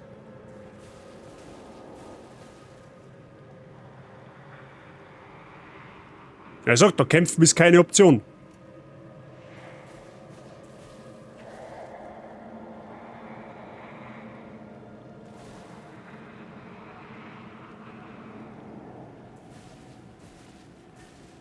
Wir spielen jetzt Assassin's Creed Ring. Elden Edition. Keine Ahnung, ich weiß es nicht.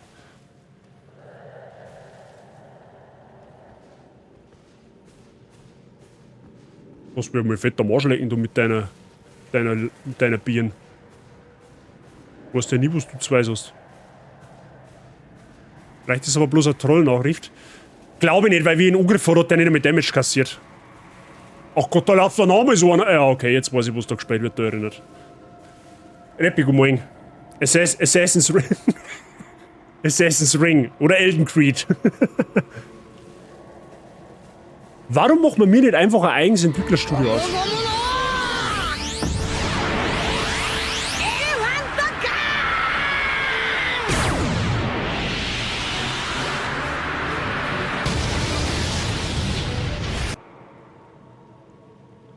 Also ein Gelehrter sagte mal, wenn dir am Sacke eine Fliege sitzt, wirst du lernen, dass Gewalt keine... Ja, genau. Oder keine Eier. Gut zu was, danke dir, dass du an Rappy einen Sub giftest. Rappy, willkommen in der Bazi-Gang, viel Spaß mit den Emotes, du bist danken gut zu Fuß jetzt geschubst. Okay? Danke dir, gut zu Fuß. Again.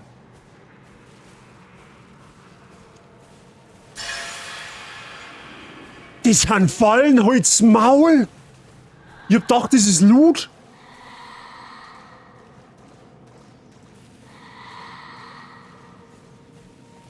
Ha, aber so kann man austribbeln, den Deppen.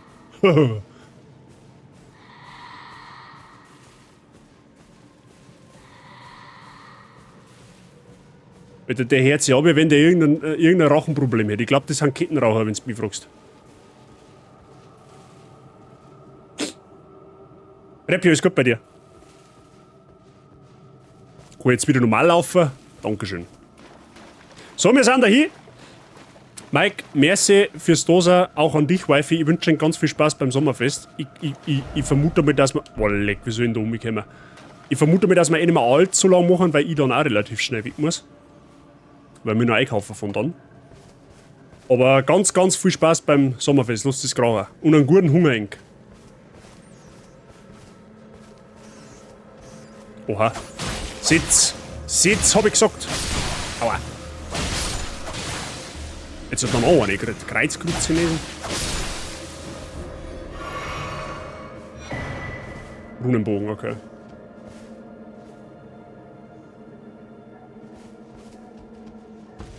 Mehr Loot, mehr gut, ja. Ja, asozial.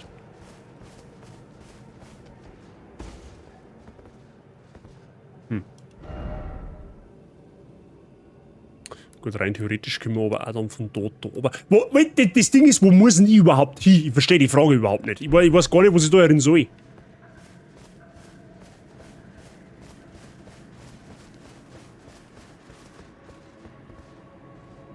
Da kommst du da nicht dafür, ne?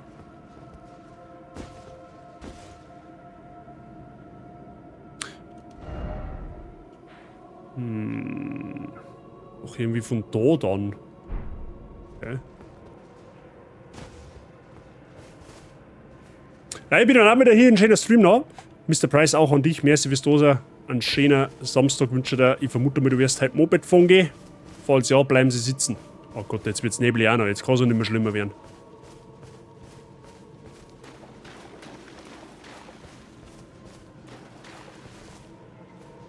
Mei, ich seh halt keinen Meter. Oh, wo ist denn der?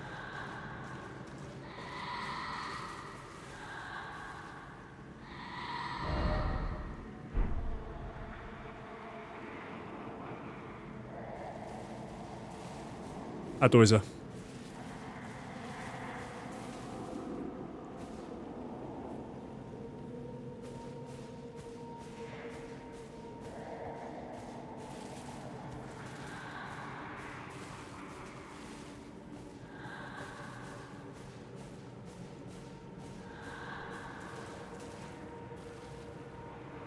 Wo Nebelschlussleuchten? Ja, die war jetzt angebracht, da hast du recht.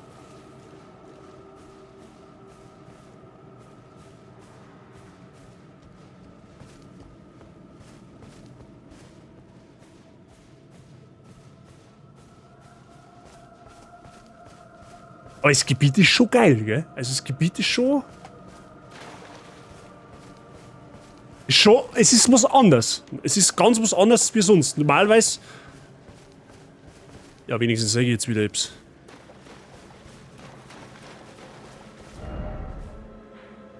Wir haben halt jetzt einfach irgendwo. Ich habe auch noch keinen anderen Ort der Gnade nicht gefunden.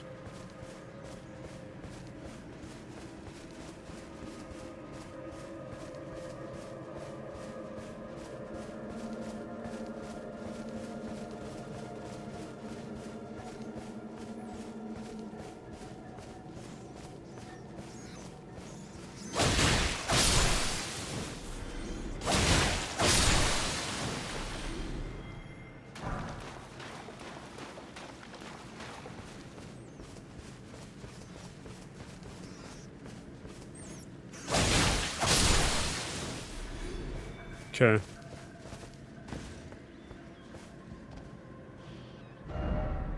Wie wären wir da irgendwo... Ich habe halt keine Ahnung, was wir da müssen. Das ist ja gerade mein Problem.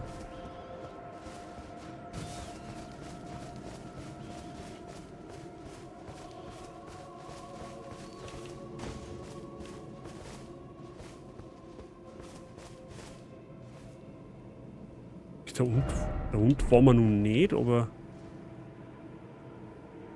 Warte mal, kommt man da? Na, da kommst du auch nicht auf, ey.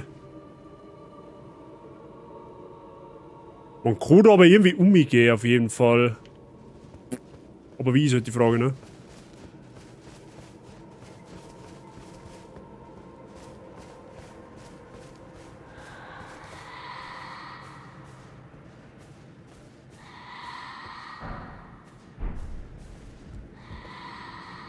Weil das macht mich wahnsinnig, das Geheuchle da.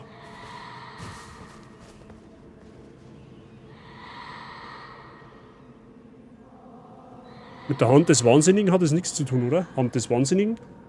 What do you mean, Mr. Prof?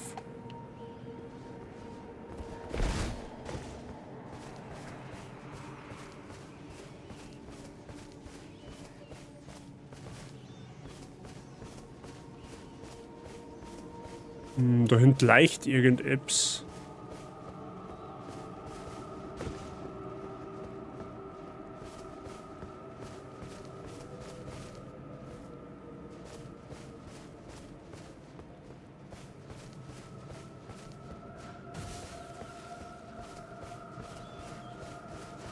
Gut, ich meine, ich sage jetzt mal so, wir werden da eh einiges übersehen, weil das Gebiet einfach so umfangreich ist und ungefähr alles gleich ausschaut.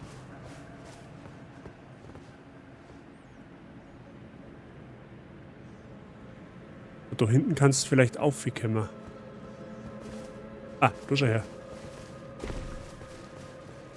Also, Hauptsache der Geistervogel sitzt umeinander. Die Geistereule. Achso, die schaut nur so aus, okay.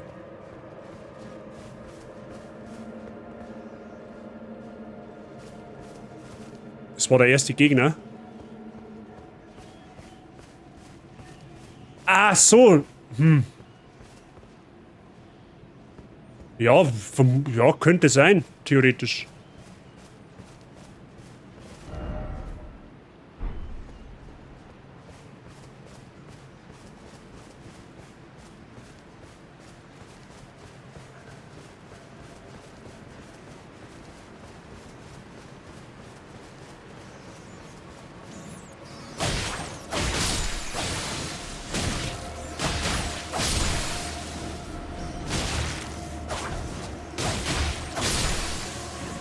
Ah, Grütze, Fixe!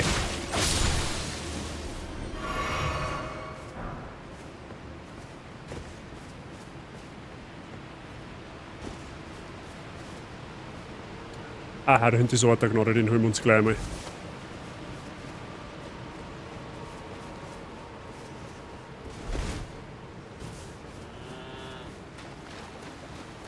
Genau, sauft's einmal, das ist gut für euch.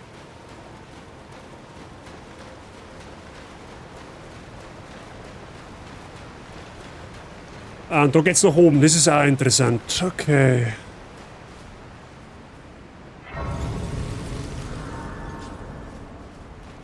Dann haben wir zumindest einmal den. Muss ja jetzt den ganzen Weg nicht wieder rennen. Schaut euch das mal an.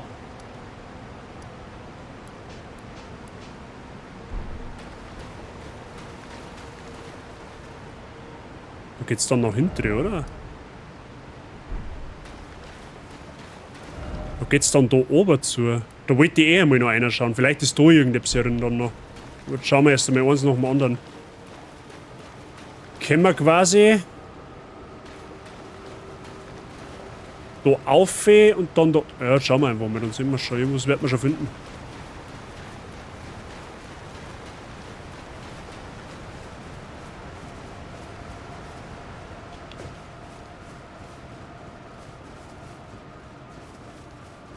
Aber von der Atmosphäre, Gebiet auf alle Fälle richtig geil. Gefällt mir. Ist auch mal was anderes so.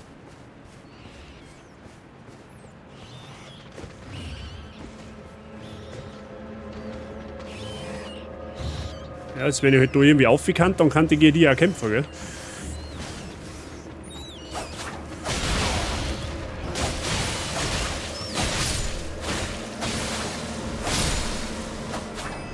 Andi, habe die Ehre. Ich liebe das Düstere. Prof Elden Ring wann?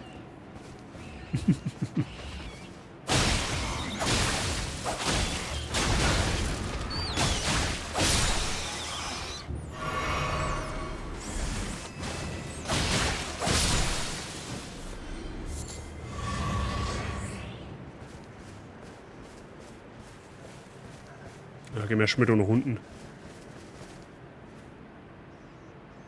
Also das Rad, das hat jetzt ganz komisch ausgeschaut.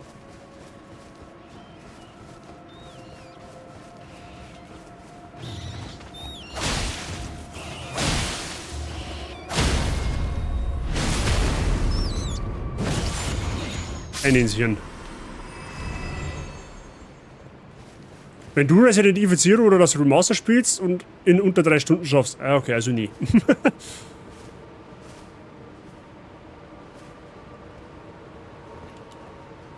Ja. Okay.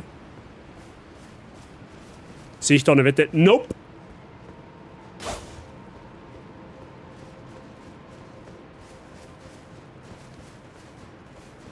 Ich weiß nicht, was du meinst.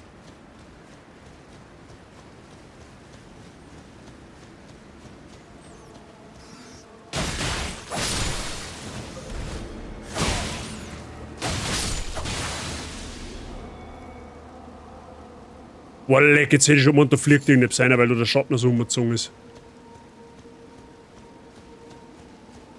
Hab's doch auch geschafft, ja, du bist aber auch Resident Evil Pro.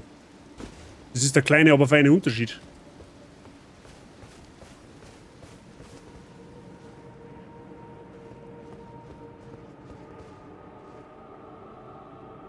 Okay, da schied ich wie so umeinander gichteln da unter. Okay. Da geht's dann quasi nicht weiter. Dann müssen wir mal da rein. Also ich habe keinen Plan, wo wir hin müssen. Irgendwas werden wir schon finden. Auf Dauer. Das Spektrallos. Was? Hat Angst und kann nicht beschworen werden. Aha. Jetzt wissen wir das auch.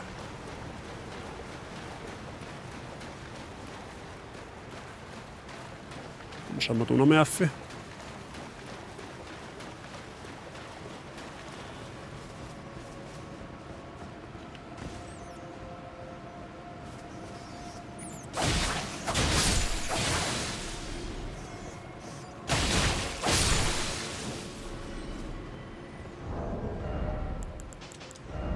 Denken wir schon, warum ich nicht mehr Angriffskraft kriege. Weil ich einen Talisman noch drin habe.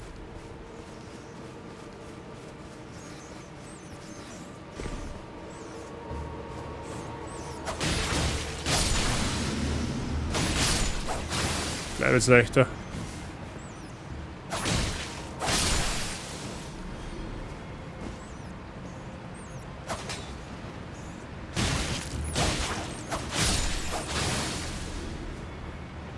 Oh, da liegt ein Item.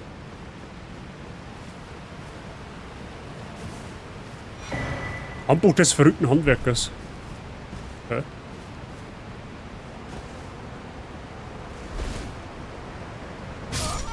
Okay, das war doof.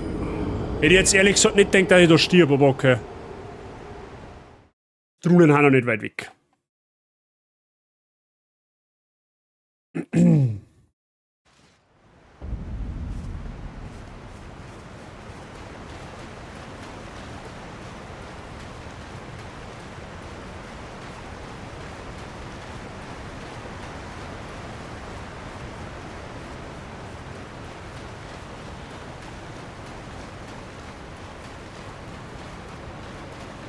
Ah, haben die jetzt da oben, oder was?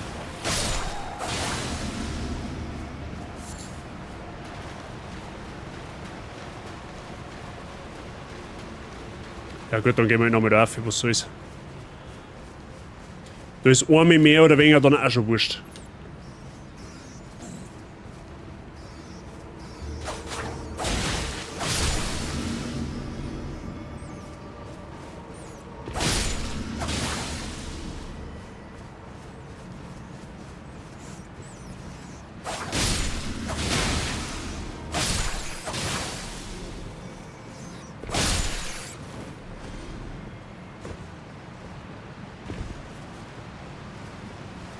Gut. 209.000 Runen. Das überlegst du.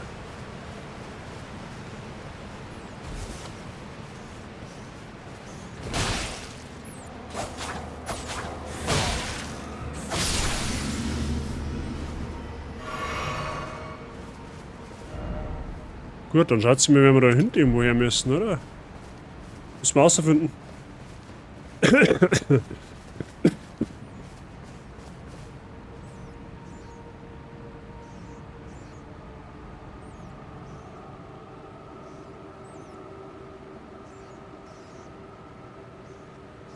Verzeihung. Kurz was messen.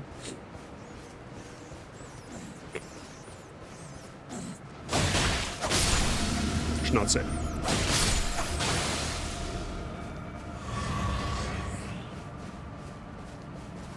Ja, perfekt. Dann laufen schon wieder umeinander mit ihren Hirnbirnen. Perfekt. Und genau da müssen wir wahrscheinlich... Wahrscheinlich muss man genau da hin, wo die ganzen Gestalten umeinander rennen, oder?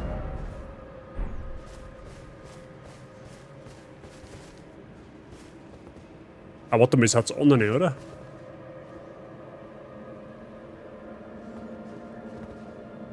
Hat sie die gleichen?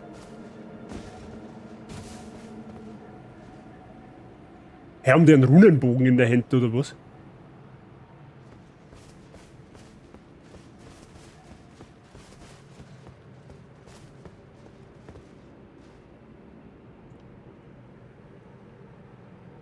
Das ist doch hinter Haus.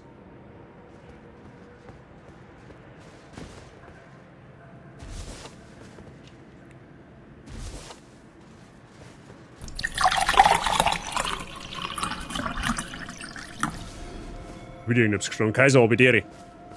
Mit dir ist gerade nicht, aber ich lasse auf alle Fälle mal offen. Weil wir mir wahrscheinlich jetzt in einer Viertelstunde sowieso offline gehen. Aber danke dir.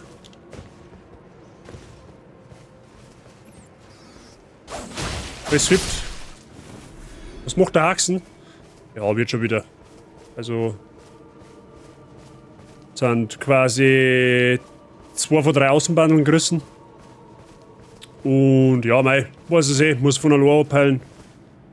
Dauert wahrscheinlich noch. Ja, so. Wenn's gut läuft, nur noch eine Woche. Wenn's blöd läuft, noch 14 Tage.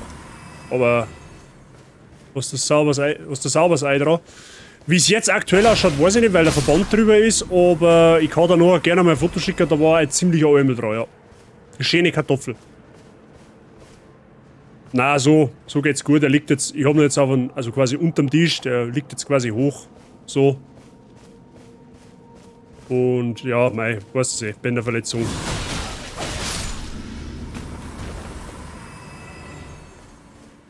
Aber wird auch wieder.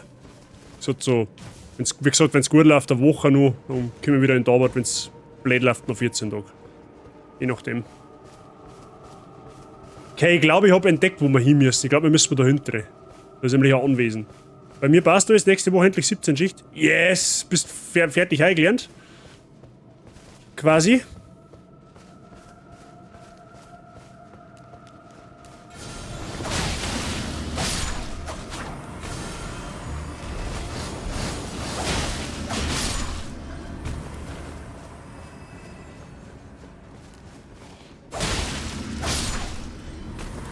Warst du schon da drauf? Bist du zufrieden?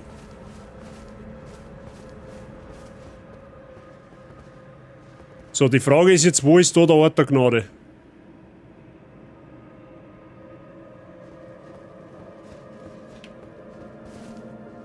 Jetzt nicht besser erwischen können, das hört man gern. Das hört man doch gerne.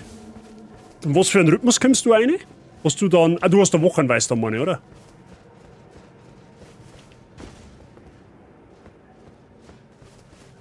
Okay. Ah, tageweise. Okay. Blau wie du. Optimös. Ja gut, okay.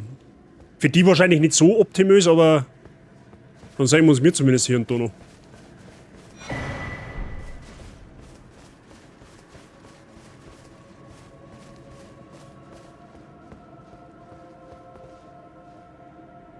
Ah, das ist so unübersichtlich alles.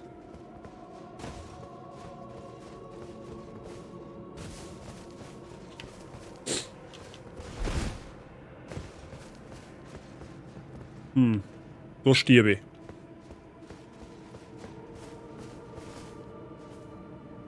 Andere Farbe war Black, was hätte ich ja gut, okay, auf die sie. Auf die sie. Das ist schon richtig. Das ist der Nachteil an dem Tageweisen, ne? Wenn du jetzt einen anderen Rhythmus hast, dann sagst du halt gefühlt gar nicht. Und wenn du den gleichen Rhythmus hast, dann sagst du halt gefühlt immer. So Zwischending gibt's, glaube ich, im Tageweise gar nicht. Glaub, wenn es das am allerbesten erwischt, hätte es jetzt wochenweise gehabt. Aber das hat, glaube ich, in der Halle eh so gut wie keiner mehr.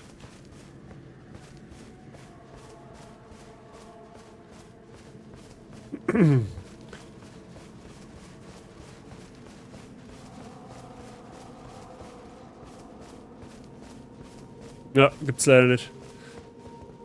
Ja, aber Hauptsache du hast jetzt deinen festen Schichtrhythmus, dann kannst du einmal ein bisschen besser planen, so. Weil du weißt halt einfach schon eigentlich, blöd gesagt, das ganze Jahr im Voraus, was du für eine Schicht hast. Wenn nicht irgendwie wer krank wird oder halt du spontan umschichst. Die neue Abteilung hat tatsächlich jede Maschine wochenweise. Wir sind die einzige Maschine. Okay.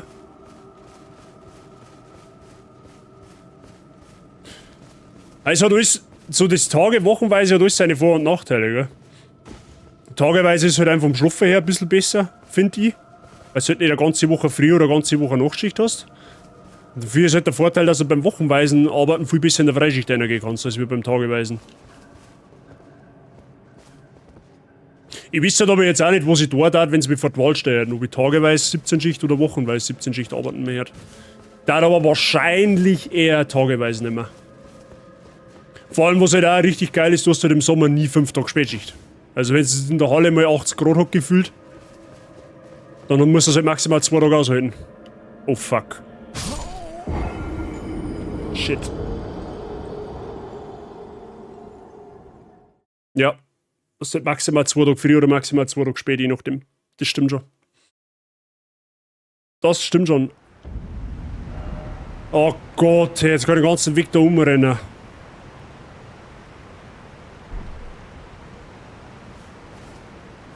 Freunde der Sonne, ich sag's euch, es ist, das machen wir halt nicht mehr.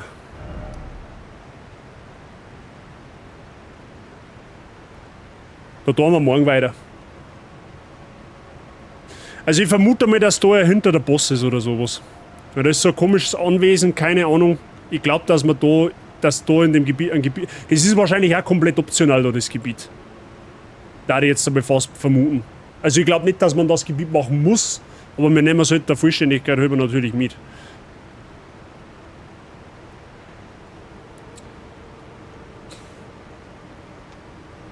Sagt man, die Hamperer nicht eine ganze Woche, ja, das stimmt. Das stimmt. Oh.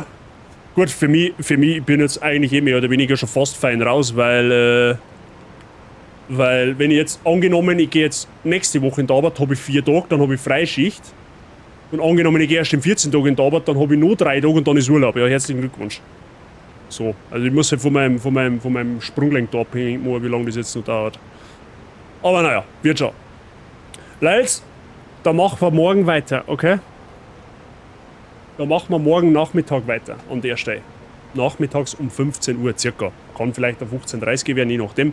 Vielleicht wird es auch schon 14 Uhr, glaube ich eher nicht, aber war auf alle Fälle ein progressreicher Stream. Wie viele Bosse haben wir heute umgepümmelt?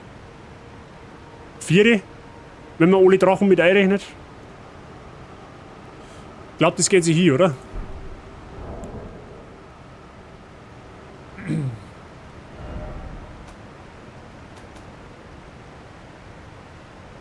Na komm.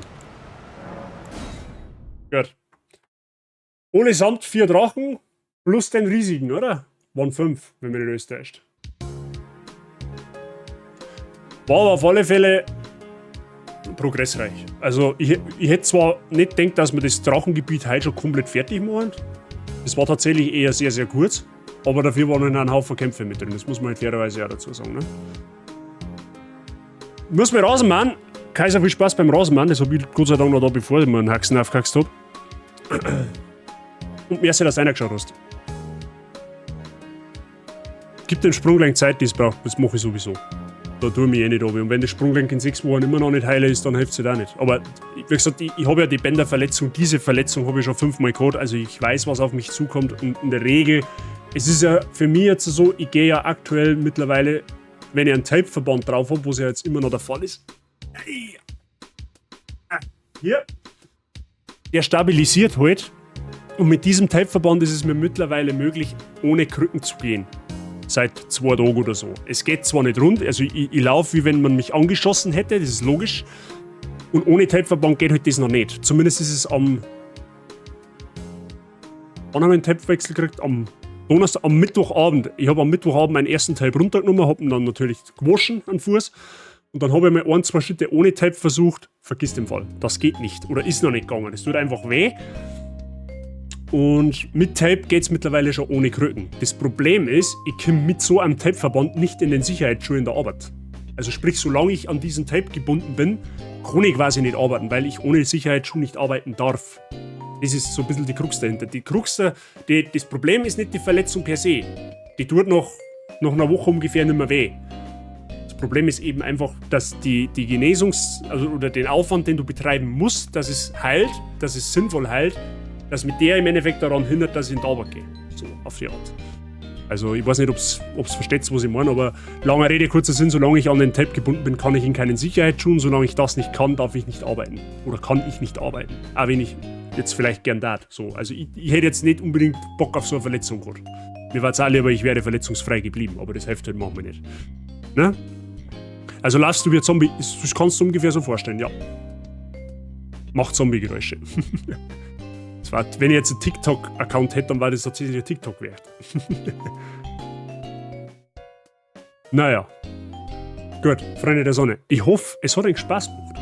Es war halt ein cooler Stream, muss ich wirklich sagen. Richtig gemütlich, richtig schön. Ne? Hat Laune gemacht. Und wir haben einen Mainboss gelegt. Das ist doch zauberhaft. Wir haben halt wir haben schon lange eigentlich keinen richtigen Mainboss mehr gesehen. Doch, stimmt doch gar nicht. Wir haben gestern eigentlich einen gemacht. So.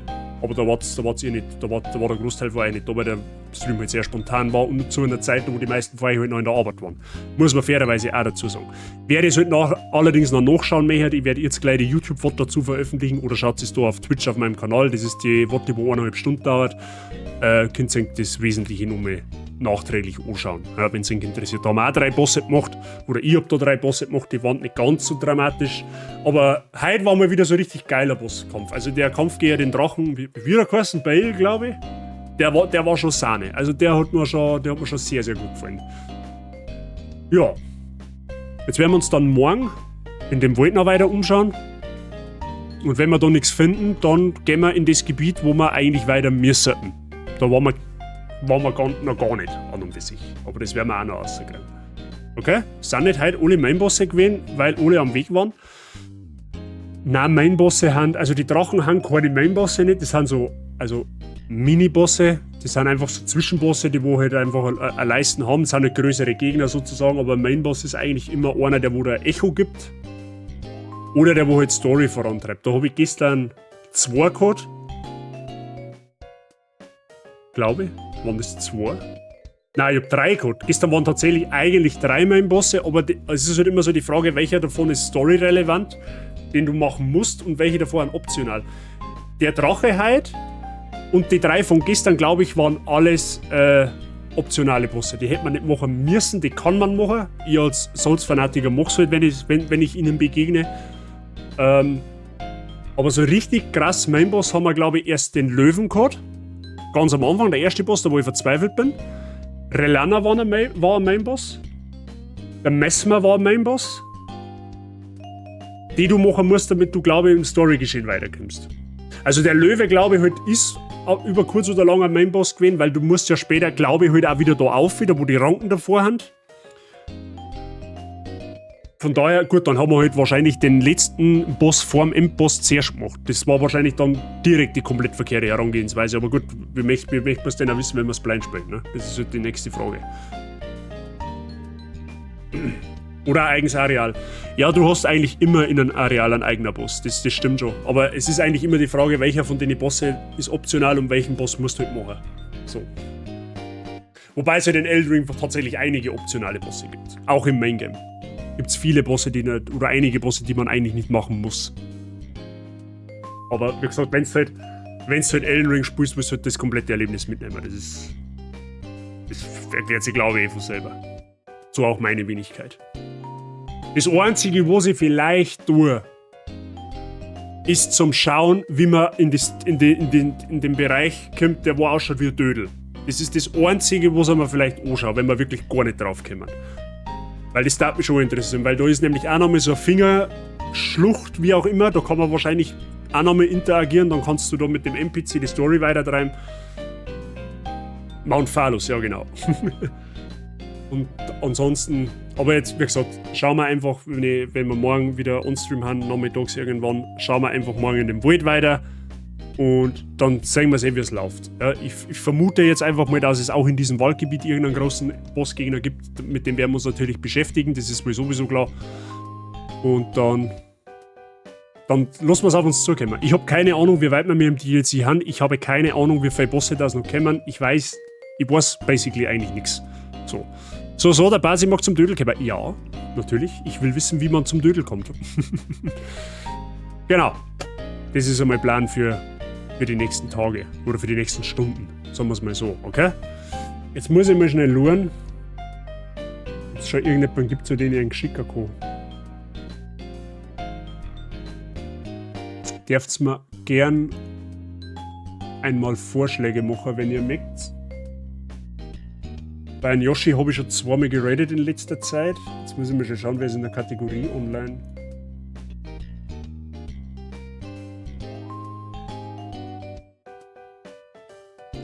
Black Varo TV. Okay, schauen wir uns den einmal an. Der Basi war da noch live. Ja, noch schon. Den kenne ich, den habe ich schon mal gehört. Ich hab mir sagen lassen, der ist ein zauberhafter Streamer, den sollte man mal folgen, hab ich mal gehört. Macht Horizon und Witcher? Schuke.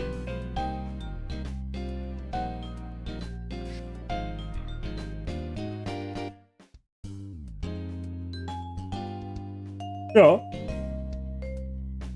Storygamer aus Leidenschaft und Streamer seit dem 9. Januar 2022. Okay. Ja, nehmen wir den. Neue Leute kennenlernen ist nie verkehrt, Freunde der Sonne. Also ich kenne ihn nicht. Der ist aus dem Ruhrpott auf alle Fälle. Aber das ist wurscht, das macht er bei uns nichts. Ne? Wenn man meine Sprache versteht, dann werden wir einen Ruhrpottler auch irgendwie verstehen. Gut, Freunde der Sonne. Gern auf meinen Discord-Server draufkommen.